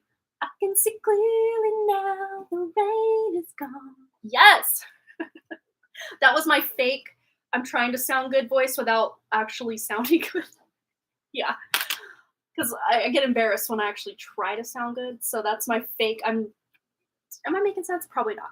But yes, this is about resolving that issue and really feeling into any emotional wounds surrounding being able to see clearly. Sometimes the reasonings behind some things, we got to take into account, if it's our feet that are, having the issue, maybe we're spending too much time, pulling the heavy weight for everybody else or being on our feet and working hard. But if it's our eyes, there's something we're not seeing clearly. But you're getting that clarity and being able to clear this eye issue up because, spirits being very, the symptoms you're having are very clear as far as there's something you're not seeing or something that's not being perceived correctly by you that is the obstacle you're going to have to overcome to clear the issue. But really tuning into your emotions to figure out what this is will bring you the clarity. Yes. So meditation and journaling, quite possibly, feeling into emotions, specifically from, the troubled times of your life. And almost said troubled teens. So maybe there were a couple of years in your teens that were very troubling or very difficult, or maybe it's something you saw, or the way you saw yourself, saw the world, didn't align with who you knew yourself to be. And overcoming this could really help overcome the exact issue you're going through. Wow, I love it. Yes. Okay, Sun Goddess. Let's get your card or cards. I think we've set a precedent. We're just going to get 2 cards for everybody. Oh, look at that. Clarity coming in hot for Sun Goddess. Maybe even a really good idea, especially if you're doing some sort of creative project or you're trying to problem solve something in your life. You're getting an answer. You're getting clarity. If there's something you're unsure of, like, oh, do I do this? Do I do that? You're going to have like an aha, big, like weight drop down on you. Like you can't deny it. Big, take this direction, do this thing, whatever it is. You're going to know without beyond a shadow of a doubt what direction to go, what decision to make. And because we're getting 2 cards for everyone, let's just see what this decision might have to do with, or this grand idea that Sun Goddess is getting. What does this have to do with? Ooh, it could have to do with communication. I mean, quite possibly, quite literally. We do have that night rushing in and just wanting to say all the things right now. You could even be writing a book or a blog or a letter to somebody. I mean, there's a very strong writing or communication tilt to what you've got going on. Maybe even some sort of social media platform. But you're getting a really good idea that you could actually make go viral. This is a viral card. So I don't know if you have some viral TikToks or something, or trying to find some ideas to really get yourself off the ground on a social media. That could be a combination to win. And then on the back of the deck, you got the 4 of Wands. So big win with some grand idea, specifically having to do with communication. Very cool. Love that. Okay, Jessica Lynn. It's her turn. Jessica Lynn. Ooh, we have the Magician, Manifestation Queen. Look at that. And I want to get one more since we did for everyone else. But yeah, you're finding you have the tools or the resources you need to create the life you want.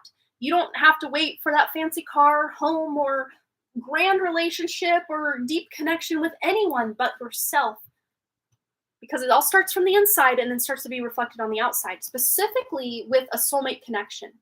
And this could even be, it doesn't have to be romantic, but you are manifesting a better relationship with someone who you have a deep connection to that you wish things could be even better with. You're going to be able to make that happen. If this is a romantic connection specifically, or someone you live with, someone very near and dear to you, and things have been, not that they're bad, I don't see that anything's bad here, but you just wish they could be a little more exciting, a little more fun. You're going to be able to think of an idea or there's a situation arising where you're going to have so much fun, or making memories. I just keep hearing making memories. So there's going to be something coming up where you're going to be able to make memories with someone you love very dearly that means a lot to you, and it's just going to be great. So, and also maybe even winning something. Maybe you, I don't know, go to a casino or sign up for a giveaway or something and you win. I don't know. There's lucky vibes going on with that as well, Jessica. Yay! All right, Marlene V. Let's get your cards. Marlene V. Ooh, 1 and 2. Okay, wow. Okay. So you're building something. Slow and steady will win you this race, but there might even be, this is with an older male in your life, or more like masculine authority figure. They don't literally have to be your boss or anything, but someone you just have mass respect for that's older than you.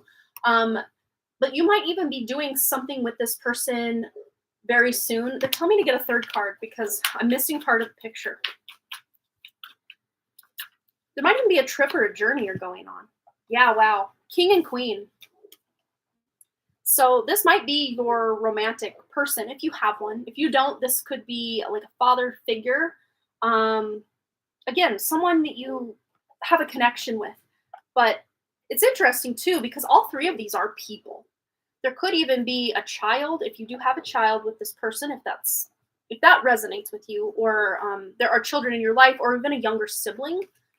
But there is this, like, it feels very new to me, very fresh, something you're doing together with this person that is new and fresh, and you have the potential and possibility to take this the distance. If this is a business idea, or a friendship, a romantic connection, I mean, it could be just about anything, but you may have already even started something, and you're going to be able to take it the distance. Right. Very cool. Ethan wants a card, or 2 or 3, or however many need to come out. Ethan. All right, let's get Ethan a card. Ooh. We have the Hanged One. Maybe just being unsure of your next step or your next big move with whatever this looks like. And, ooh, Judgment. 2 major arcanas, Ethan. So this is about a major transition coming up. Leveling up spiritually, maybe seeing things, shifting old belief systems even. Possibilities really are endless with this, but even releasing past judgments of yourself or others in your life, where you maybe thought someone in your life wouldn't understand those deeper aspects of you, and you're realizing maybe they are more open to accepting me for who I am, or maybe they are wanting a deeper connection with me. And I really do see this as a family member. Or someone who's like a friend that feels like family, someone very close to you, either by blood or like a strong bond. And you're changing the way you see them. You're not thinking they're so rigid in their beliefs. You're seeing them more open-minded than you ever gave them credit for, which is good. And also a leveling up of your spiritual abilities. So yay, Ethan. Right, Amber wants a card or 2. Let's get Amber a card. We have here the Emperor. So yes, this is taking charge of your own life, being the king of your own life, the emperor of your own life, that authority figure. But also this is a card of success. Having success or finding success between now and Taurus season. I know that's a long way out. Maybe even dealing with a Taurus, or having someone with a Taurus sun, moon, or rising. They're saying specifically a Taurus sun, but they don't necessarily have to be. There might even be more than one person here. Interesting. Let's get one more. Ooh, we got 2 more. Yeah, those plans, those new opportunities that are coming in for you, you're taking the lead. You're that leader in your own life, taking that opportunity into the palm of your hand and having a major level up spiritually. And I really do see this as that course you're taking is really it's like planting those little seeds, and then you're going to be the one to lead these little seeds of inspiration that you get from this course to really make big changes in your life. That's how I see that. It's very cool. And not just that spiritual course, just anything in life. You know, those plans you have, the seeds you're planting, you're taking action and making things happen. All right, Amber. Okay, Brandy Lynn. Okay. Let me go back because it jumped. Okay, Brandy Lynn. Here we are. Brandy Lynn. 1 and 2. Ooh, we have the Knight of Cups and the World. So major cycle, you're closing out and starting something new. And you are maybe even going on some sort of trip because, Knight is movement. And the World, of course, could indicate travel. So maybe I don't know if you literally are moving or you're just on the move, you're on the go, you're finding some sort of trip to go on, something like this, maybe even a business trip, quite possibly. But I'm really seeing this as more for pleasure than business anyway. Maybe even going somewhere that has called your heart for a long time. Some sort of spiritual site or tourist place. I don't know. Whatever really gets you excited to go somewhere. Even if you're not taking this trip right now, maybe you're starting to think about it or make a plan to go there, Brandy Lynn. It sounds really exciting. Well, I dropped both of those. And then on the back deck, we have the Page of Wands. So this could even literally be creating a new world. The pages are new beginnings. They're taking that inspiration and that blank page, and then there's a pen. What can you do with that? That could be writing. Maybe you're creating a world with writing, and it's something you're very emotionally invested in and something you're very passionate about. But this to me feels like a newer project because the Knight and the Page, they're more immature or younger, on the younger end of the kings and queens and all of that. So that might just mean that these projects that you're diving into, they could even be a new project you haven't thought of quite yet. Building a new world, creating a new world, maybe even something online. Because you're on. The only time I've ever seen you, Brandy Lynn, has been online. So maybe there's something you're posting online that you're very emotionally excited about and very passionate about. But it's also very creative. So yay, that's exciting. All right. So Michelle De Leon, let's get your cards. Michelle De Leon. We have the Ace. This one wants to just keep coming out. Ace of Pentacles, so new opportunity, Michelle. Could even be with love, but I guess that remains to be seen. This just could be an opportunity to go and do something, have an experience, buy something, maybe even getting out in nature, going on a trip, possibly. Who knows? Let's get another clarifier on the list here. Ooh, 7 of Swords, and ooh, this one flopped out. 4 of Wands. Okay, so there's a new opportunity to meet somebody. Might be someone being a little shady or cheating, not quite divulging the 100% truth with you right now. But you're going to be able to see through that because you're taking new opportunities to go a direction that feels way more fulfilling. And this is a deeper connection. So maybe you're weeding out someone who's not very, you're flaky, I'm over it, to finding someone who's more connected, more in tune, more invested in creating quite possibly a relationship. So yeah, you're weeding out. Trusting your intuition here is key, which I think you're going to be able to do just fine. All right. Stuffers 1111. Let's get your cards. Ooh, we have the 4 of Cups. So you might have been bored lately, just kind of blah. And I'm not even seeing that you're missing this opportunity. It's like you see that opportunity, but you're just like, yeah, it just doesn't excite me. It's not fun. It's blah. So it's not that you're not seeing anything. It's not that you're so focused on one thing you don't see another. It's just everything you see, you're just kind of blah about. Which sometimes boredom, we need to be bored. That's the thing. It's like we're so overstimulated a lot of times that we don't even know what we want because we're so overstimulated. And this is allowing yourself to be bored and just doing nothing. Maybe even you need a little bit of a break. All right, what else do we need to know for stuffers?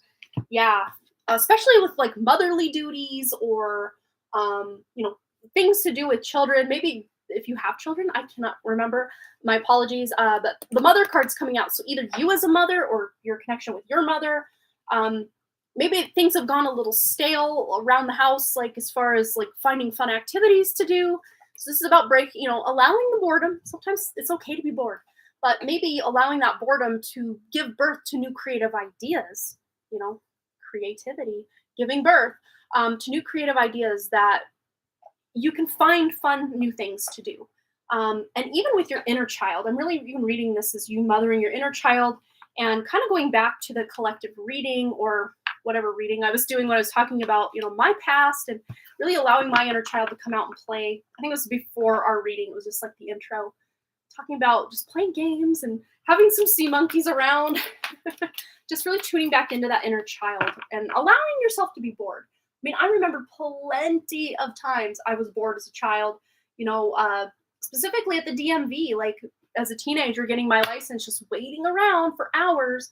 And I didn't have a phone to sit there and scroll. I just kind of had to be with my thoughts and, people watch and stuff. So, sometimes it's just okay to be bored.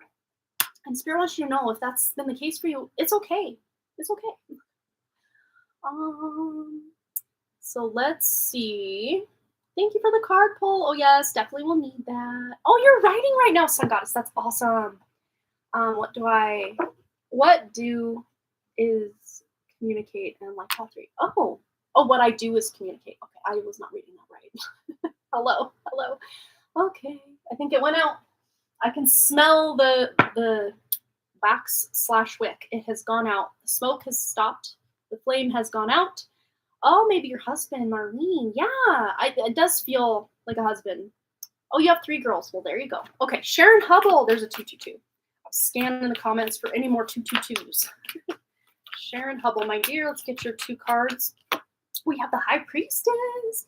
So really tuning into that intuition, spiritual gifts, seeing through the illusions going on around you, and hard work paying off. So anything you've been doing, Sharon, surrounding your spiritual connection or leveling up or, meditation, tuning in, your hard work is paying off. But also in the material realm, Pentacles is a very material or, tangible card.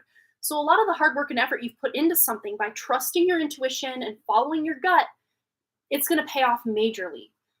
This could even be some sort of promotion, raise, level up, just by you utilizing your intuition in your job or business, or even just around the home and like how you spend money. And I just heard you got to spend money to make money. So if there was something that you've been saving up for or debating, should I get it, shouldn't I get it?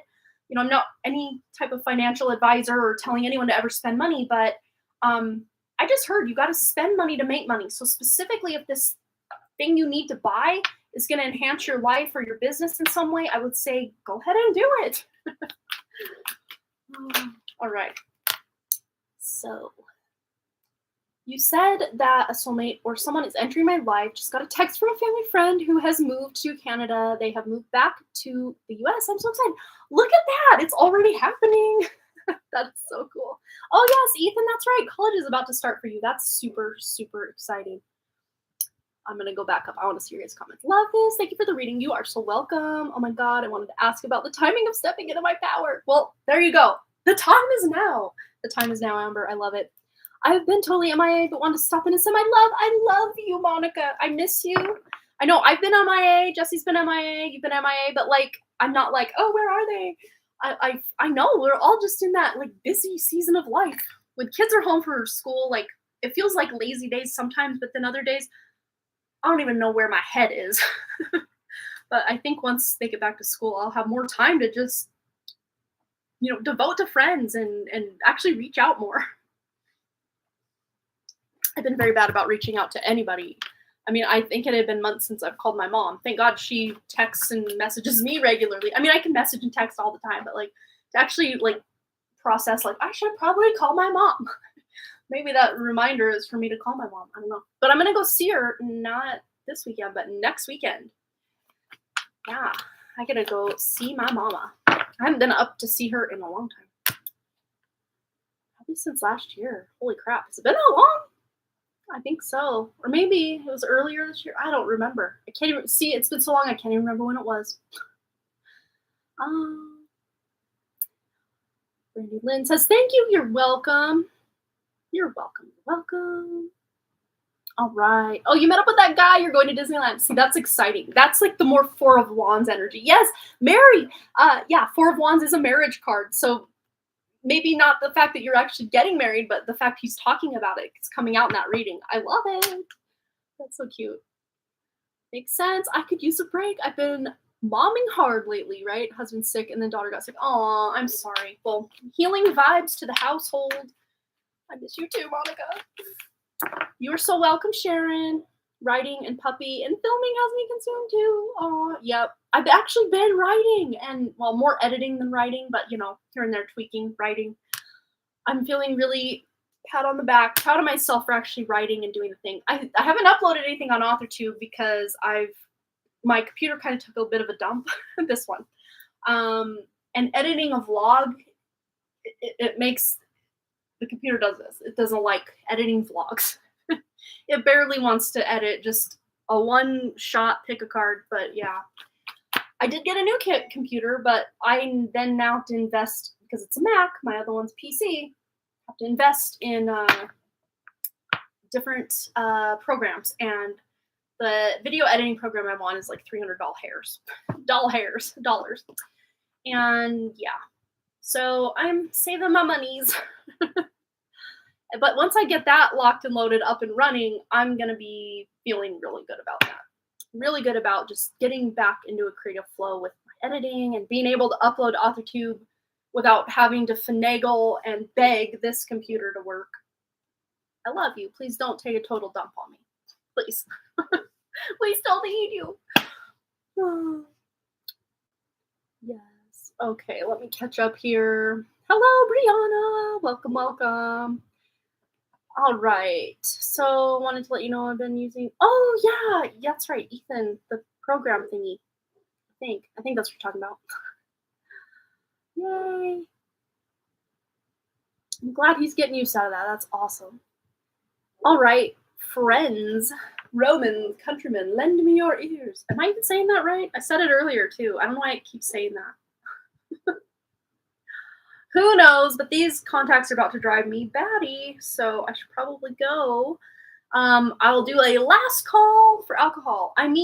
Last call for readings. Anyone who wants to donate for a guaranteed reading before we go. Otherwise, I'm going to head on out. Piggy, aka Piggy Wolf, aka Walter, aka Hasselhoof, aka Saltine, aka, man, he's got so many nicknames. He's barking. He's doing way better, too. Yeah, for it's like early to mid-July, he wasn't doing so good, and we even thought maybe it was time to put him down, but he's like, haha, tricked ya, we're doing good now. Yeah, all the issues he had walking and everything just gone. Like even his hacking and coughing has really improved, and I don't know why. Yeah, so weird.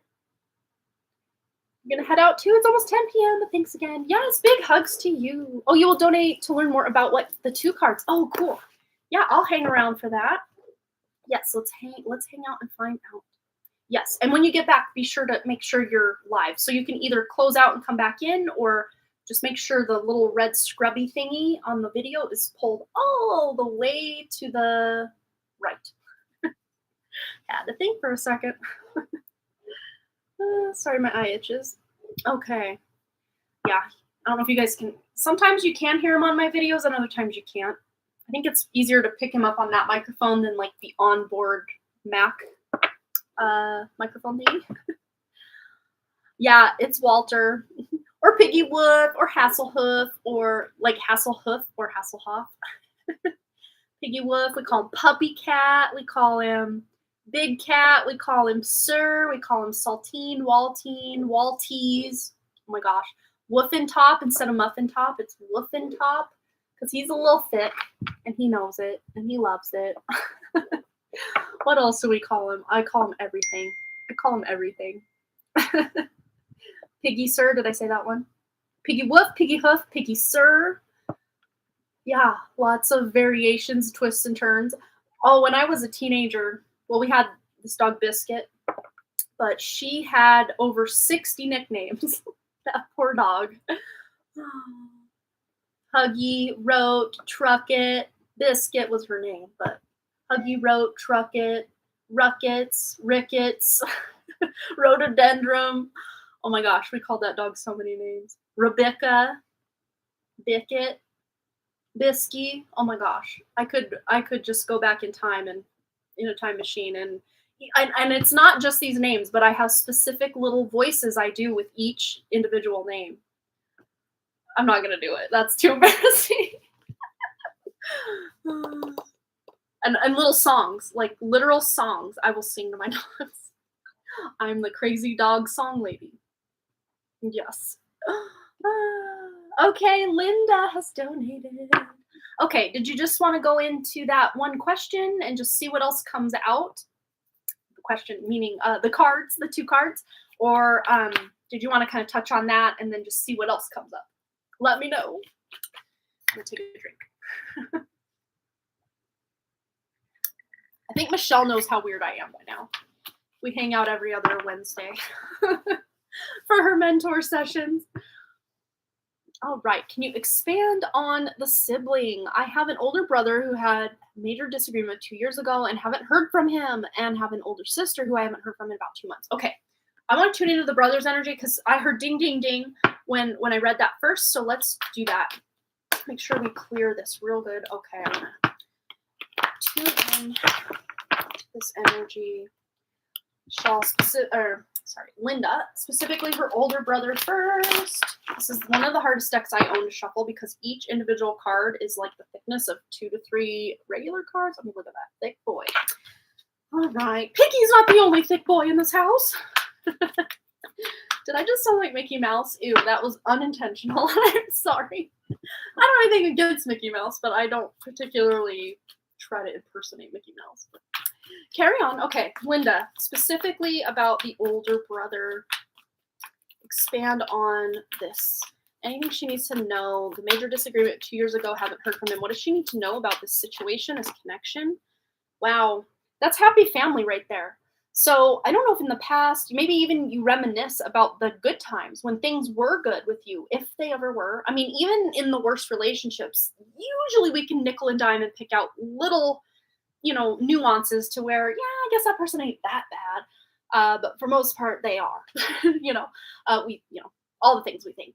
But maybe you reminisce, going back to that 6 of Cups from your reading, reminiscing about the good times, just missing being in contact. Even if the disagreement was bad enough that you never want to talk to this brother again, that doesn't negate the fact that you had a decent relationship at times in your, siblinghood, if that's even a word. I got major chills now. Yeah. And walking away, I don't know if this was a mutual decision or, just time passed and no one reached out. But I think it was for the best, at least at the time. I'm going to tune more in as far as like what's going on, underlying energy of this disagreement and anything that led to this disagreement and the fallout of this disagreement. What does Linda need to know moving forward? Because we know you've kind of emotionally distanced yourself, and the brother has as well. But let's just see any words of advice or wisdom or just anything else that we need to tune in and nuance. There's like, it's not any, yeah, it's like the little nuances of things that just kind of added up to be a big thing. It's like levels of disrespect. Maybe the way he talked to you was just uncalled for, unacceptable, not having it. Yeah, we got a lot. They got a lot to say. Okay. Yeah, we had Page of Cups come up upside down. So this is, you as the younger sibling, Page, feeling very emotionally abused by this brother. Maybe not always, but, at least during the disagreement and fallout, or leading up to, then the disagreement, then the fallout, feeling very disrespected, feeling stepped on, feeling unseen, unheard. Maybe he would talk over you a lot, or just like made you feel stupid for having the point of view that you had. Just absolutely disrespectful. And then the Queen of Pentacles, not to toot your own horn there, Linda, but you were in the right in a lot more of what was going on here than this brother. It's like he couldn't see beyond his ego. And maybe there was an ego battle for both of you at the time, but I think at least after and then since this disagreement, you could see maybe at times how you could have either A, not played his game and allowed him to make you feel like, sort of a victim in a way, or B, maybe held your tongue in certain ways so he wouldn't react that way. But of course, we're not responsible for the way people act. We're responsible for the way we act and how we react to other people. But, I think maybe you played this scenario out, this disagreement out over and over, at least a time or two in the past, or maybe even recently, just wondering where things went so wrong or where things went off the rails. And I really do see that if you do want to get back together with this brother or reach out or have a connection, that you'll be able to, because this is a stable queen. She nurtures everyone around her. She makes everyone feel included and loved. Then we have here the Six of Wands, which comes, this is the victory card, which comes after the Five of Wands, which is the battle. And it's not usually an easy battle, but there's a win here, at least on your end. So even if you don't really want this person in your life, this brother in your life, you can kind of do what we talked about in the 2-card pull about, cutting cords, removing cords from this brother, from the altercation at hand, the situation that happened, and heal around what has transpired. Because on a soul level, you guys are soulmates. So this is not your first rodeo as far as lifetimes and situations and scuffles and love and hate and everything in between. You've had lots of lifetimes with this brother, and just like any other lifetime, there are a lot of lessons you're learning specifically from this relationship, from the fallout of this relationship, or what have you. As far as if he's going to reach out or contact you, let's see. Yes, he talked over you all the time of unacceptable behavior on his part. Yeah. All right. Love your energy. Thank you, Linda. I love your energy too. That's why I miss Patreon. I miss everybody over on Patreon. All right. Is this brother going to contact Linda? We need to know. He might. I mean, that's a very strong indication that, yeah. When? I guess remains to be seen. We can roll an astro die, see if we can get a month or a time frame. When will this brother reach out to Linda? We have 10.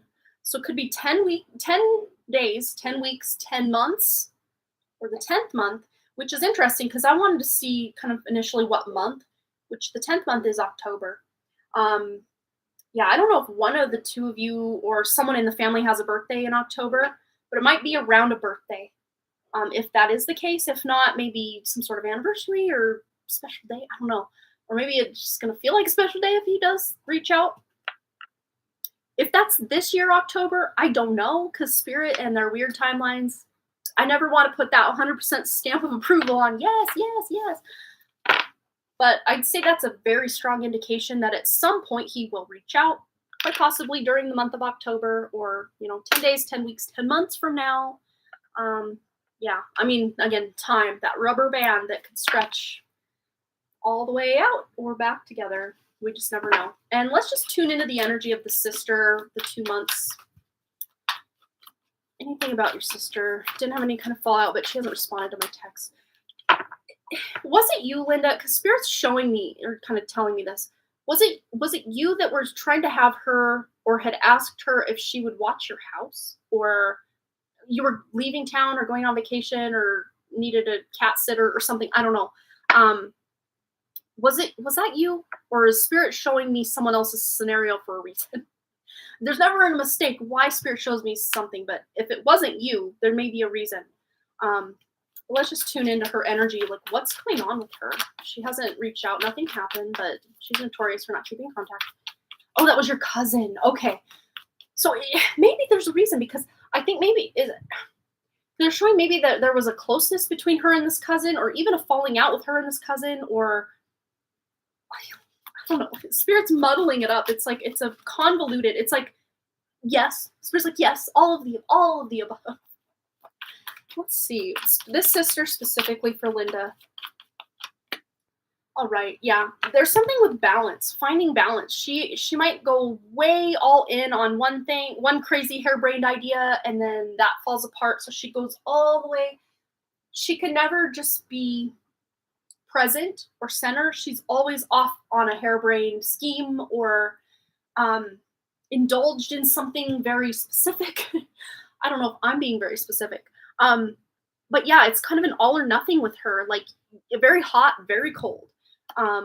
You feel either like your best friends or where is she? I don't know. Like, it's a very, almost like pendulum, like getting whiplash. Like, what's she going to do next? That's my sister. Yes. And I got chills now, so there might even be, yeah, she gets bored quickly, and she's all I don't know, it's very interesting because even if she's not, like, chronologically younger than you, soul-wise, she is younger than you and less mature, and it's very hard for her to hold a mature human conversation a lot of times.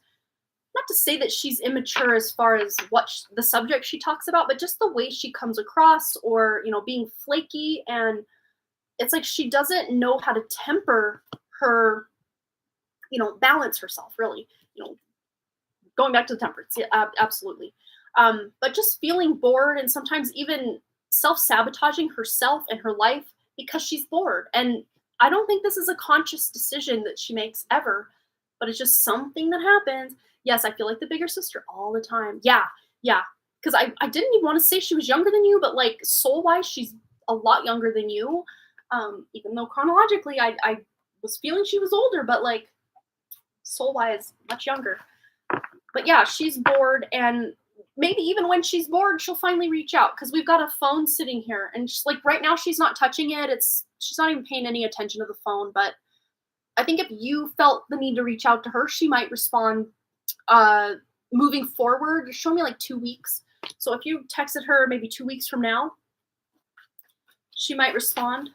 But it's almost like you have to bait her into responding. And I know that sounds kind of weird, but it's almost like you can't just say, "Hey, how's it going?" Because like she'll never respond. But if you say, "Oh my God, have you heard the news?" and then don't say what the news is, she's almost has to come forward and be like, "What? What's going on?" Yeah. Yeah, yeah. Sending texts, thinking of you, sending love. Yeah. And I think she gets those and she appreciates those. But there's just this almost disconnect in her brain that, hey, that was really sweet of my sister to reach out to me. Maybe I should then also reach out to her. Kind of how I was saying earlier, how, man, it's been months since I called my mom, but like I talk to her weekly on, Messenger app and text, and she'll call me once in a while too. But it's like I don't feel like we're missing out on a relationship because I'm not constantly calling her. So maybe there's something like that going on where your sister's like, "Oh, I didn't realize it's been that long since we haven't talked." Um, I don't feel any, animosity on her part toward you, but let's just see, where she's coming from emotionally toward Linda. Yeah, yeah. Again, she's all about the family dynamic, but I just think the day-to-day operations of a family legacy, a family dynamic, don't quite register with her in the way they would say you or other people in your life.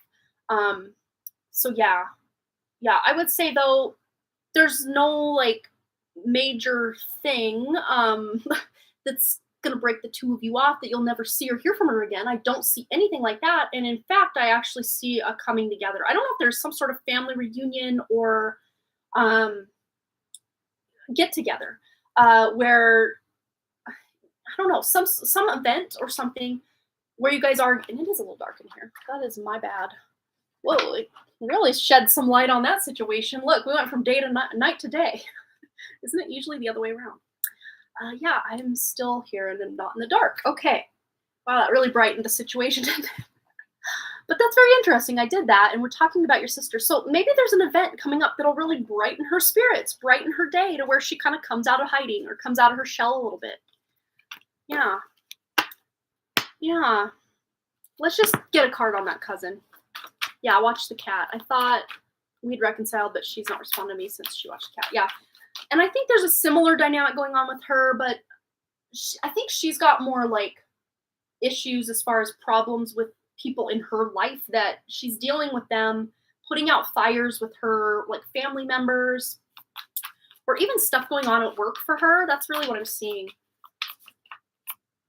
Yeah, yeah, she's really had to rely on just kind of getting through a day. And again, I don't see this as like her, like, "Oh, screw Linda, I don't like her anymore." Nothing like that.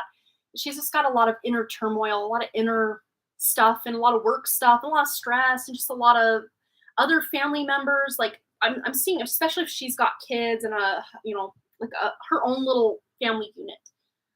She's dealing with a lot of stressful things with them that it seems to me that this cousin isn't the first one to say, I need help, or I got all these problems. Somebody, because she wants to, maybe not always, but a lot of the time she wants people to think she's doing good. Whether that's financially or emotionally or what have you. Um, Not to say she can't cry poor or cry that, oh, this isn't going well, but I think those really big events or big problems going on, she just kind of keeps them close in the family unit that she either lives with or, kind of her little intermediate family, if that makes sense.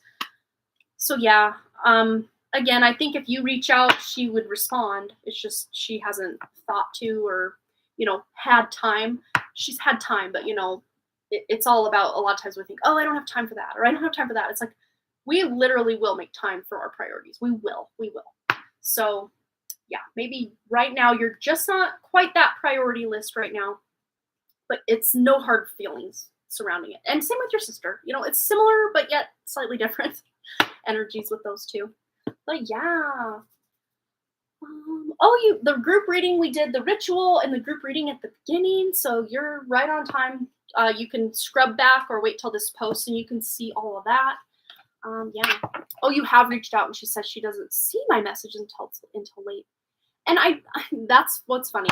I don't see that that's quite true, but it's kind of a little white lie in a way. I see that she sees, oh, Linda texted me, but like, I got all this I got to deal with. I'll get back to her later. And then later comes, and then later comes, and then later comes. And then you text again, and she's like, shit. Like, I got to just, sorry. White lie-ish kind of thing. So, yeah. So, but don't take offense to it, because I don't see that she's like screening your calls, screening your messages, like, pitchforks to Linda. I don't see anything like that. So yeah, again, just stress levels and things like that. Oh, Michelle Lynn has donated again. Okay. So let's see. We're gonna go over here so I can read it fully on my email. Okay. I want to ask about love. Back in May, someone from my past, he's a Taurus, contacted me out of the blue. He's recently divorced for about a year, but he was very hot and cold with me, so it didn't go anywhere. But he's a good guy overall. For some reason, he's been on my mind lately. What can Spirit tell me about the situation with this Taurus, or someone new? Okay, so I'm gonna actually do kind of a Taurus, someone new, kind of dual reading here. I love doing those. Those are always fun. Okay. You decided not to contact her again for now. And, I think that's totally fine. If she wants to contact you, she knows where you live, she has your number, she's got your email, all the, name, rank, serial numbers. She's got them all. She knows how to get in contact. So I think that's totally valid. Okay, so for Michelle Lynn, we're going to get a couple cards on Taurus and a couple cards on a potential future connection. Okay, there's the Taurus cards and potential future connection. Love connection specifically, but Spirit already knew that. That's too many. Okay, there's a clear indicated card. Okay, so Taurus. Okay, so yeah, he's got a lot going on. I really do see this as work related, but also quite possibly maybe ex-wife related, and he's got a full plate with something. I don't know if he has a child or children or a family, like parents that depend on him for something. But yeah, he's kind of in battle, even just with himself and what he wants moving forward. So it's nothing on you, the reason he went cold.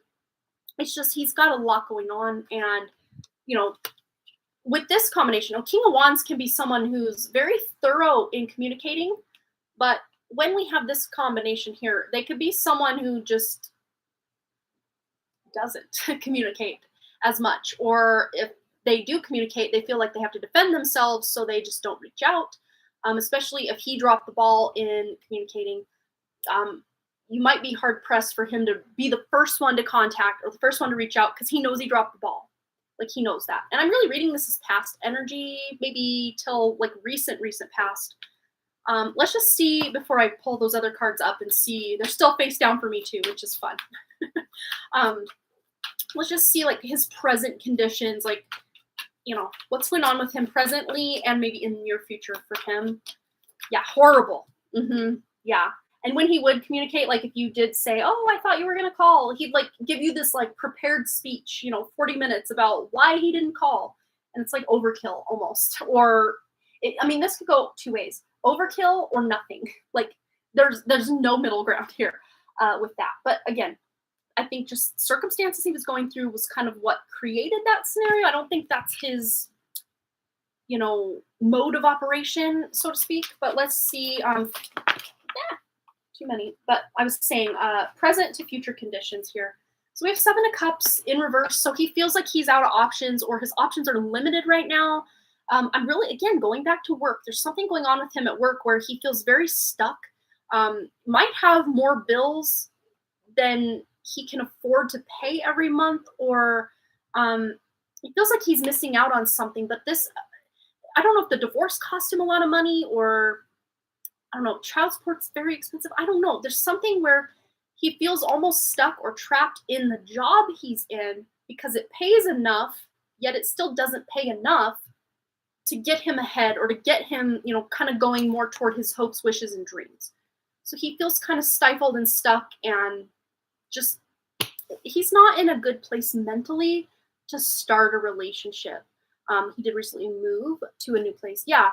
And I just really, with this combination, it's very overburdened, very woe is me, very, I say self-centered, but not in a narcissistic or bad way. It's just he's kind of in survival mode in a couple of ways, specifically mentally, but quite possibly, I mean, I don't see that he's like bleeding money, but like he doesn't have a nest egg or the cushion of money he would have hoped. And I don't know if this TMI of, spirits kind of spilling the tea on his financial situation or whatever, but yeah, he's a little more strapped for cash than maybe he let on, or is comfortable for him, and he wants to find a way to get ahead before he puts himself back out there in the dating scene. Because he knows now divorces can quite possibly be expensive. Yeah. So I would say, I wouldn't hold your breath in waiting for him to reach out. If you feel like reaching out to him, that's your prerogative. But I don't know that he's going to reach out anytime soon, because he's still kind of, future conditions. He's still got some stuff going on. Even if he has a brief time where he feels things are starting to look up, things might kind of dip again for him. So, okay. Other connection. Ooh, I like this. I like this. Okay. Yes. So it might be someone younger than you, slightly younger, or also quite possibly also has a child. I think we've established that with you, that your kind of forever partner or next big relationship might have a child. But I'm also could read this as someone who's younger than you, but also they could be younger than you and have a child. Like, we could read this all once. But we also have the 3 of Pentacles here. So this could be someone you meet through work, or he's at your work, you're at his work, or maybe you're working on some sort of thing together, maybe working out. I know it's not always a group effort when you're working out, but you're working out, and then there's someone over there working out. If you're at the gym, someone over there, quite possibly a gym connection. And I think, if I remember correctly, we did tune into the fact you could meet him at the gym and you could meet him at your job. And that's kind of indicated it could be both still, could be both, could be either or. It can't be both, because you meet someone once, right? Yes.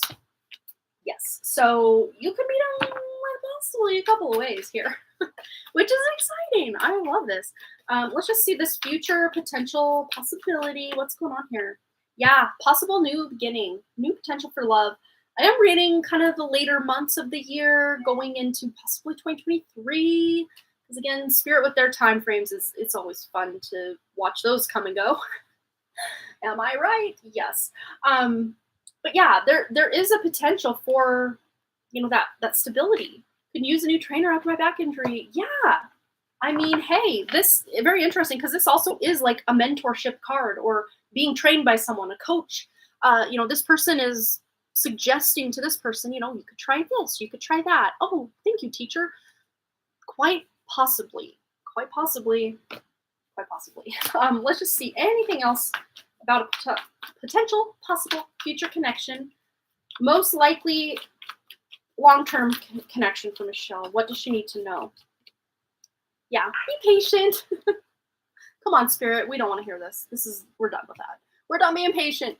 But yeah, patience really will serve you, because there is going to be a new opportunity coming in, something very physical, someone you can see with your eyes will be in your life at some point, but there is this element of being patient, at least a little bit longer until that happens. But yeah, I want to get a word of advice or wisdom from spirit surrounding this next relationship for Michelle. What does she need to know, or just words of advice or wisdom?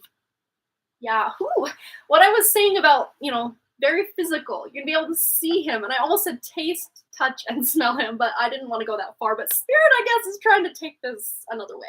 It's gonna be a very great, steamy little connection you got going on there. We'll just leave it at that. Let your imagination run wild. You know the drill. Yes, we got the pleasure card here. So maybe even going to really beautiful places together, hiking, being out. I'm seeing maybe the end of this year going into 2023 and any time during 2023, but there's still potential. Again, things we do and don't do can really stretch that rubber band of time, but there's still potential for you to meet him this year. I do see that. But let's see. I'm going to roll this die. That's the more singular term for dice. Okay. Oh, Michelle has donated. Also, Pika Lee has come on the scene, my dear. Okay, so we have Pika Lee and then Michelle De Leon. So we are going to get this dice rolling. When Michelle might come into contact with this person, please give us, I want to ask for a month specifically rather than 10 days, 10 weeks, 10 whatever. Okay. A month specifically, the most logical month for this specific timeline that Michelle is on and the most logical trajectory forward. What month will she be able to come into contact with this person for the first time? 1. So that's January. So yeah, January. Between now and January, though, I do want to stress that you can meet this person at any time. At any time. But yeah, to me, from August to January, there's an element of patience in that. So I would say, yeah, just head on a swivel. Be looking out, be putting yourself out there as best as you can, and it'll happen when it happens. Divine timing is definitely at play. I know a lot of times our human selves really want things to happen right now, but the reward will be very sweet with that pleasure card. Sorry, I had to say that. Yeah. Very fun surprise too. Very, like, to me, the word that comes to mind with this is like meet cute. Like in a romantic comedy, there's always a meet cute, a really fun, like, cute way. Like, oh, we bumped shopping carts, or oh, he ran into me at the fast food place and got ketchup all over my shirt, or that's a meet cute. Yeah, that really feels exciting the way you meet him, which is cool. We're here for it, and I cannot wait to hear all about it when it finally happens, because you've been hearing about it from me and others for so long. Yes, meet cute. We're here for it. All right, so Pika Lee, and you have already put your question in, so I'm going to read that so you don't have to type all that out. And then we got Michelle De Leon on deck after Pika Lee's question. So, Pika Lee. So what's going on in my love life? I decided to actually use my profile on a dating website and have met some pretty nice people. It's been fun talking and meeting new people, so I'm just curious if there is any advice from higher self, source, spirit, ancestors, or crossed over loved ones for Pika Lee's dating life, her love life. What's going on? Spill that tea. We don't mind it hot around here. Sorry, I'm getting goofy. We haven't seen Goofy Amanda in a long time because we haven't had a late night stream in a long time. You guys love when I get loopy. I feel so annoying when I get loopy like that. But my friend John, my best friend John that passed away, I used to get to that place, and he thought it was the funniest thing ever. And I would be annoying like everybody else, but he was here for it. So yes. Okay. Pika Lee, what's going on in Pika Lee's dating life, love life? Let's get a couple more, please. What else does she need to know? I'm gonna get one more before I pull any of these up, because I haven't seen any of them. You guys maybe have seen more than I have. We've got, there's a meet cute here for you, or just something fun and flirty, and definitely new beginning. And you might even be torn between two. There might be two you're kind of dating, kind of seeing simultaneously to kind of vet out which one's best. But just roll with it. Like, just have fun. I mean, the full energy is someone who's like, yeah, I don't know you. You don't know me. Let's just have fun. Let's just see what happens. I see you still, being very close with your morals, your values, and just feeling out their morals, their values, and seeing if they align before you really put your heart out there.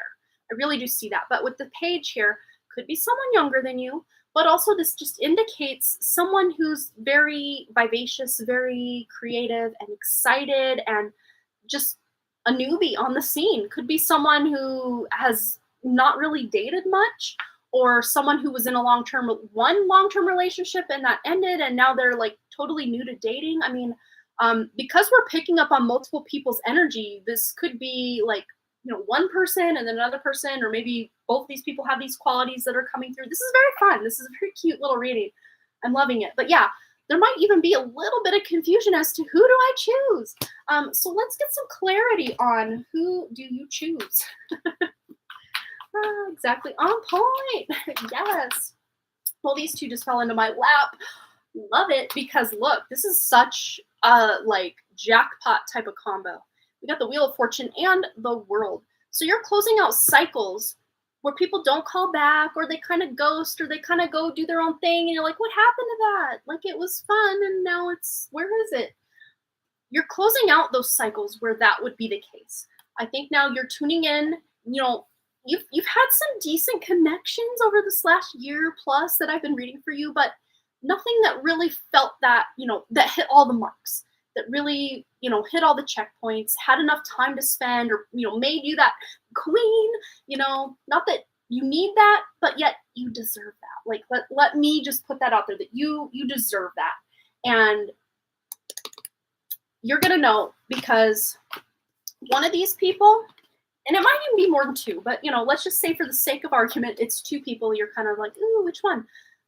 The one who, and it's very interesting because I think there's this precedent set by, like social norms and movies and stuff that, oh, the guy, even if he gets the text, like he's got to wait like 2 days before he responds back.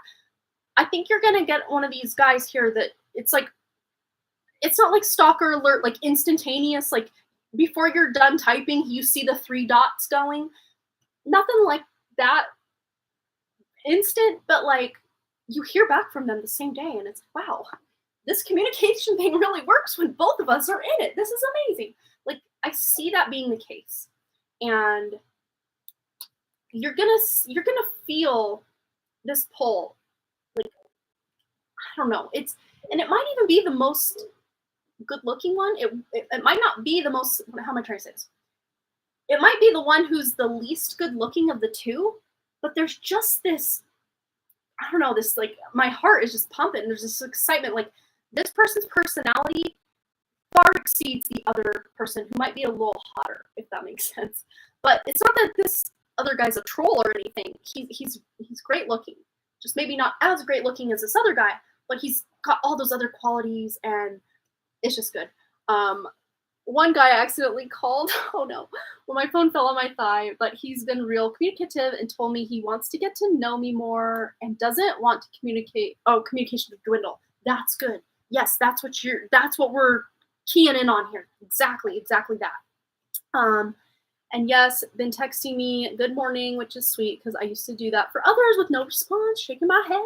Yes. And then one guy is very spiritual, and I like our intellectual conversations. See, there's something about his personality and just like the way he, like I was saying, like morals and values really align, and that is very important, especially you on a spiritual path, especially because you have your choice. Like someone who has an awakening when they're already with someone, and that person's really not on a spiritual path, they're not awake, and it's just not at all their jam, but like you're together, so you got to try to make that work.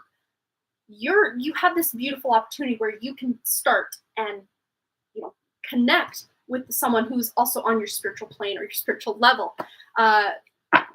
Yes, that I'm feeling it. I'm feeling it for you. Has been, oh wait, one guy's very spiritual. Yeah, the profile has been popping. I love it. This profile has been popping. Okay, what else does she need to know about her dating life and just having fun with this love life stuff?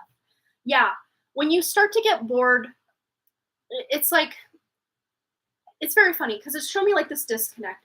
And it's not to say you're boring, but like when in the past, like say with Leo or Scorpio, specifically they're honing in on Scorpio.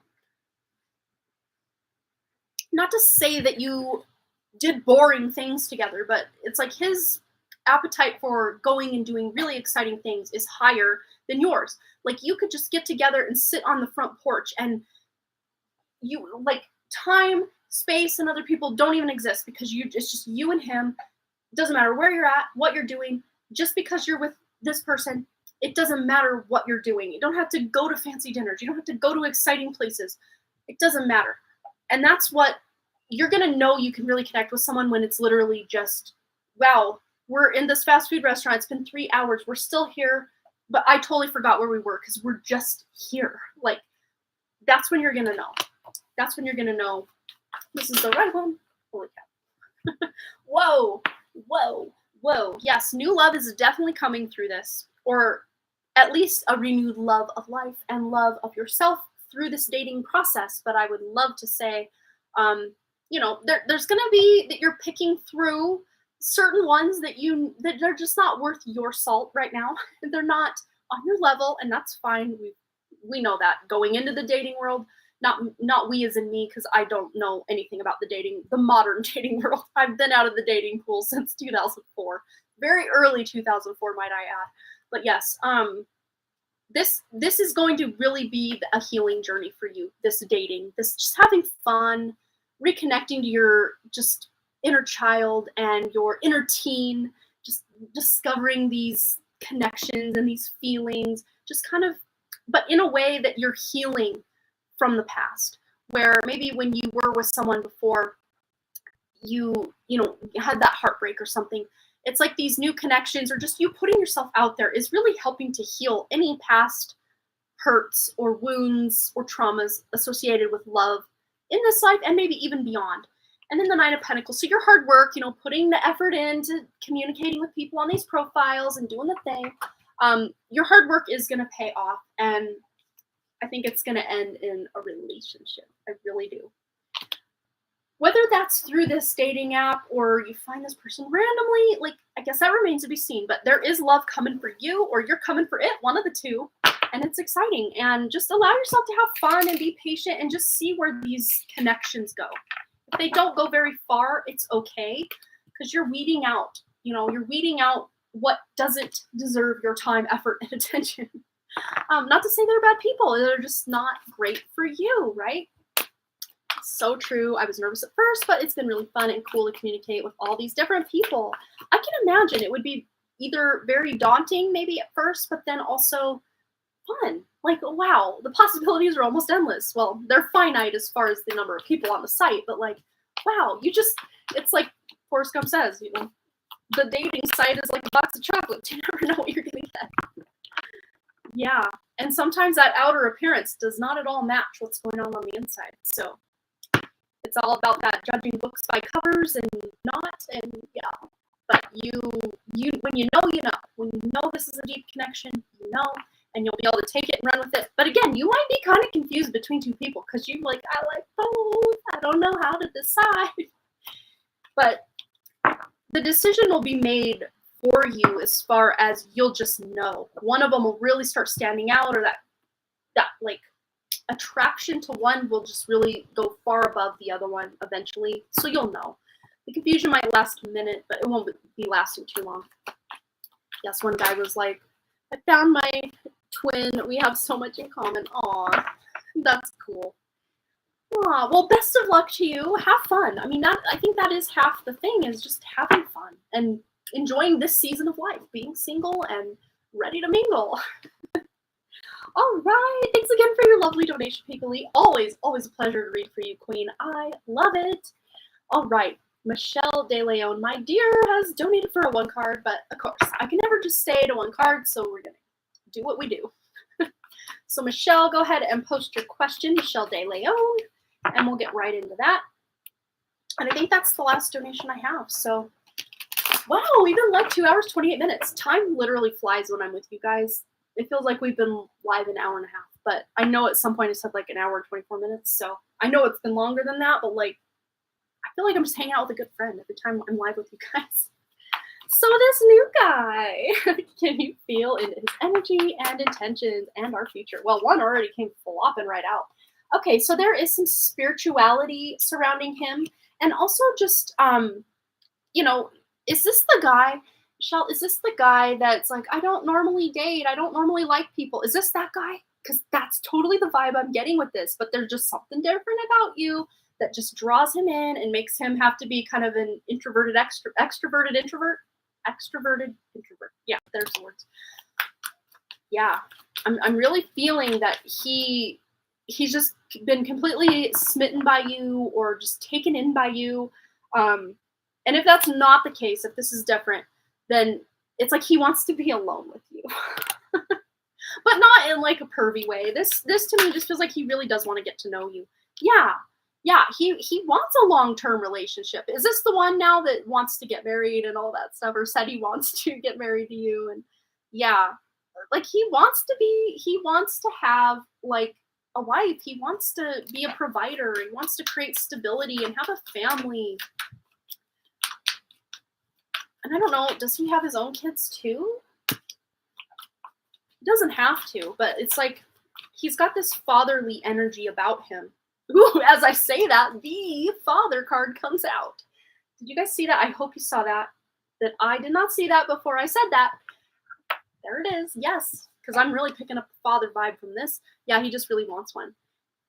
And it's very interesting, not to say that you have to have another one unless you want to, because that's always available for you. But, you have one. So by default, if you did get married, it would be his stepchild, and he would have a child. Almost grown-up child by that time, maybe, possibly, but still, it still counts. But let's just see what the future holds for this connection. You just never know. What does she need to know? Yeah, Six of Swords. So there's some healing here. I don't know, and I don't want to rain on the parade. He does want a child. So if you don't want one, that might be like a deal breaker, but I want to get a clarifier on the Six of Swords because I don't want to rain on your parade. I just want to know what's going on. Oh no. I think as far as like long term, let's get married, have babies, all that, probably not going to happen. But he does want that, and I think he thinks he has found that in you because there's something that really attracts him to you. But it's like you're awakening something within him. But let's just see as far as the duration of the relationship. What's going on? I don't see this ending badly, though. That's the thing. I just see you guys maybe being friends or, I don't know, something. There's something from his past. Someone from his past, quite possibly, coming back. Not to say they're like going to date again or anything, but just energetically, there's something maybe even he has to clear from his past. I want to get a clarifier on that Seven of Swords. Been getting a lot of signs and synchronicities. I'm thinking he's my soulmate. I think he is. I think there is a soulmate connection because I really did feel that. And this doesn't mean, as far as all of this goes, there just could be a bump in the road or some healing that, maybe at some point you are together and then you do break up, but then you come back together. I just want to see most likely outcome as far as long-term potential for Michelle and this guy that she went to Disneyland with. Most likely highest probable outcome for long-term relationship. What does she need to know? It can go any way you want it to go. You're creating your life as it unfolds. But that being said, there might be a point where you do go separate ways or things don't work out. But again, I see this as you either want, mostly from your energy, being the one to say, yeah, I don't know that this is going to work long term, but there's healing here. That's the thing, is you're healing something in him and he's helping heal something in you. Not that you guys are doing the legwork for each other, but like triggering each other to do the legwork to heal themselves, if that makes sense. Yeah. We got 2 pages here. So it is still in such a new stage, even though he wants to get married and everything yesterday already. It is in such a new, like, incubator type stage of a relationship that it's really hard to gauge that long term whatever because it is so new and you're the one creating it as you go. So if you want this to be a thing, it can be a thing. If you want this to not be a thing, it doesn't have to be a thing. I do want to get a word of advice or wisdom, guidance on Michelle with this connection, please, Spirit. Wisdom. Well, I asked for wisdom and they literally gave it to me. Some guidance, clarity, and wisdom. There it is. I don't know if I specifically asked wisdom, but I do sometimes. So you want wisdom? There's wisdom. There you go, Amanda. Okay, can you clarify said wisdom, please, Spirit? I appreciate you being real specific with that, but can you clarify it? I think you're gaining, that's the thing, is you're gaining wisdom in how to be in relationships and what you deserve and what you won't settle for and what you know you want and what you don't want in relationships. You're learning a lot of that in this relationship. But let's get another clarifier on wisdom. Miracles. Yeah, so any big tower moments that do come, you'll be able to overcome them if you want to. If you know some big stumbling point comes up and interferes in your relationship energetically, physically, mentally, emotionally, whatever, you can overcome it if you want it to. If you wanted to. Yeah, I did. Oh, funny. Yes. Well, they delivered wisdom, guidance. Wouldn't it be funny if I pulled 3 cards, wisdom, guidance, and clarity? I would have peed my pants. But we don't need to be doing that here on the live stream, so I won't do that. I will refrain. But I love when Spirit gets super funny and specific with me. It's so hilarious. I can't stop. Can't stop, won't stop. I want one more. Anything else she needs to know about this connection moving forward? Okay, we have chimpanzee. This came out for someone else today as well. Use both your intuition and your intellect to solve the problem or get answers to your question. And to me, the problem is whatever this tower is. But I'm seeing you as the one that's pulling the detonator or pulling the plug on this tower, whatever that looks like in the relationship. Whether that's a hard conversation you need to have, an eventual breakup, and you're the one breaking up with him, if that's the case. But you're the one in control of this. This isn't coming out of left field for you. You're the one bringing this to him, if that makes sense. I almost heard you're going to have to be the one to break his heart, but not in like a bad way. You're like, wait, how could that not be bad? I think you know what I'm saying. As far as you might be the one to want to pull the plug on this relationship rather than him wanting to pull the plug on this relationship eventually, if that makes sense. So you'll have to be the one to break up with him or give him the bad news. Like, yeah, I don't know that this is for me. But again, I do see a possible potential for long-term. I mean, you guys there is a soulmate connection here for sure. So there is potential for this to remain romantic or to be like a long-term friend. Time will tell. And you're in charge. Whatever you want from this, you shall gain. Yes. Which sounds so woo-woo, but like that Page of Cups, you're the one creating whatever you want this to be as you go along the way. So you got this. Whatever you want this to be, you got it. Hope I didn't confuse you. You are so welcome, Michelle. Okay, it's getting dark. I don't really feel like turning that god-awful orangey, yellowy light on. I don't have any other donations, so I think we're going to end it here. As much as I want to remain here for indefinitely, forever. I love you guys. It's always hard for me to leave, but like, I should go. Should go get some iced tea and hang out with my husband for a little bit and get some sleep. I definitely got to take these crusty old contacts out. That's for sure. They are just like cloudy. You know, those that wear contacts. I haven't probably worn contacts since the very beginning of summer because I just wear my glasses every day. Because it's just easier. I'm just like, slide them on, go about my life. So these have just been sitting in the same solution since like early summer, and I think that's the problem. They're very cloudy, and they just feel very tacky to my eye, and I just want to get them out of here. Get it out of here. So that's what I'm going to go do. So you have a wonderful evening, and just letting you know, we are inching our way toward having summer be over, which is both sad and happy. It's a very bittersweet feeling. But that means you guys get me twice a week instead of once a week. So I guess there's that. And also, I will be getting the September pick a card out. I might be filming it either tomorrow or Friday, depending on my schedule. And if not those days, definitely I will be filming it Saturday. And it will be going up. If I get it on the earlier end of that, it'll go up on my other channel on Friday. Otherwise, it will go up on Monday at the latest. Fingers crossed nothing else happens to delay me any longer. Because I usually like to have it up around the 15th, 16th of the month. We're already the 17th of the month, so, but whatever.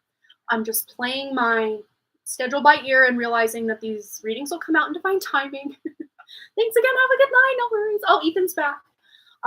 Yeah, I'm doing what works for me as much as I can. And again, though, once the kids go back to school, that will really open up my hours every day to get back on my schedule. But I'm not going to hit it as hard. I think this summer has been a great test for me to, it's like I'm raring to go, but my foot's caught in a trap.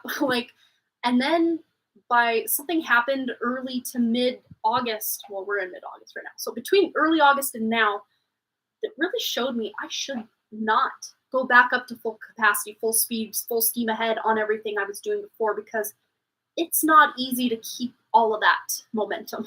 I need to just find more balance. And, there might be weeks where I really do take on a lot more work, and that's fine, but I can't take on more work and then more work and more work and then just make that my new capacity. I just can't do that anymore. It's not good for my mind.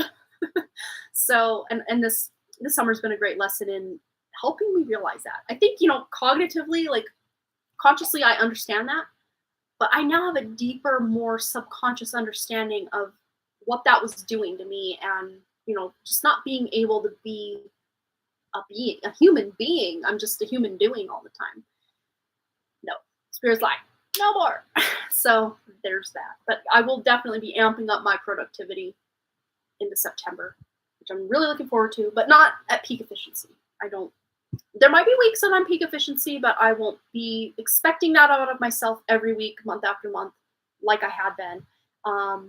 Brandy Lynn, I'm going to be taking the HB90 boot camp for Sarah Cannon's Heart Readings, and that starts September 11th. So I'm going to be really learning how to, balance and be more efficient. I'm in the Publish and Thrive course right now, but I'm only partway through module 1. We're on module 3, nearing the end of module 3 right now. I'm running way behind, but that's the nice thing. It's self-paced and you can jump in at any point. So yeah, I got really behind on that because I just needed to focus on just the tasks at hand. Yeah. But I'm hoping, just looking at my writing schedule wise, it's like me and Brandy Lynn are just having a personal conversation. Everyone's still here. Writing schedule wise, I'm thinking I'll probably be able to dive back in around February and really just do the course as everyone else does the course. I'm excited because I see all the stuff we're going to be learning, and I'm pumped to learn it. But if I were to just go and watch all those modules now, I think I might get information overload and get really overwhelmed. And it's not like I can do a lot with the information I'd be getting right now anyway, since I'm pre-publication. Yes, I'm going to be doing beta readers. That's going to most likely be in January, February. Just knowing that I want to try to write something new on book 2 for Nano. And then December's almost a wash for me every year that I participate in Nano, because holidays and kids are off school 2 weeks. Well, a week in December, and then, I guess a week and a half to 2 weeks in December-ish, somewhere in there. And holidays, all of that. So January, I usually pick back up and really hit the ground running, but I'm almost through the 4th draft. Well, it's really 3rd draft I'm giving to my critique group, and then 4th draft is implementing those changes. But they're up to, I just submitted chapters 34 through 36 to them today, and I have 44 chapters in the book. So I'm on the countdown, 10 chapters or less from them seeing the whole book. And then once I get their feedback and implement that feedback, I'll run it through. And I'm up to chapter 22 with all their feedback. Really super happy with that 4th draft status. So once I get from chapter 20, did I say 22? So I'm halfway through their critique stuff. But at the rate that I can do it, I can probably implement their changes from 22 to 44 if I'm just like focused. Yeah, my word count, I can look that up. I think it's like 87. It was up to 93. I got it to 87,011 words, which I'm happy with that. I'm like, just get it under 90, Amanda, because it's a young adult novel, and I am self-publishing it, so I guess it doesn't matter so much. But I was making sure every word counted, no extra anything. Everything had to hold its weight and pull its weight. So, yay, I'm excited. So hopefully, beta reader process can start January or February, and we'll be off to the races. And I can just really focus on book 2. But yeah, and then book 3, and then book 4, and then the 2 companion novel series / whatever that is. It does and it doesn't. I think bigger books are more expensive to print. That's true, yeah. And if I could get it even closer to 85,000 words, or man, 80, I'd be like, heck yeah, let's do it. But there's just so much to tell in this book that I don't know I could get it to 80. There's just no way. There's just no way. Don't hold me to that. I don't know. Yeah, I don't know either. I think you're right, though. Yeah. All right. I love you all, too. Ethan's got to go, and I probably should stop rambling, because me and Brandy are just hanging out having a conversation now, which I think is cool, but everyone's like, I thought this was a reading live stream. I should talk about writing, because that's what I do. All right. You guys have a great night. I love you all. Thanks for hanging out. Thanks for having these fun conversations. The light is dimming. We're at 8:45. The sun has gone beyond the mountain, but it'll probably be another full, I won't say full hour, probably about 40 minutes till it's like dark out. So we still got time, but like as far as my laptop, we don't. So I could turn the light on, but we're leaving. I'm leaving. Backing out. Bye. Love you. Thanks again so much for all those likes, comments, shares, subscribes, and all the things. And I really, truly do see you and you and you and you, all of you, right here back at the Done Creative Live. Also over my main channel and my writing channel. Both of those are linked in the description below. And as always, I hope you have a wonderful evening, and I will check you all next time.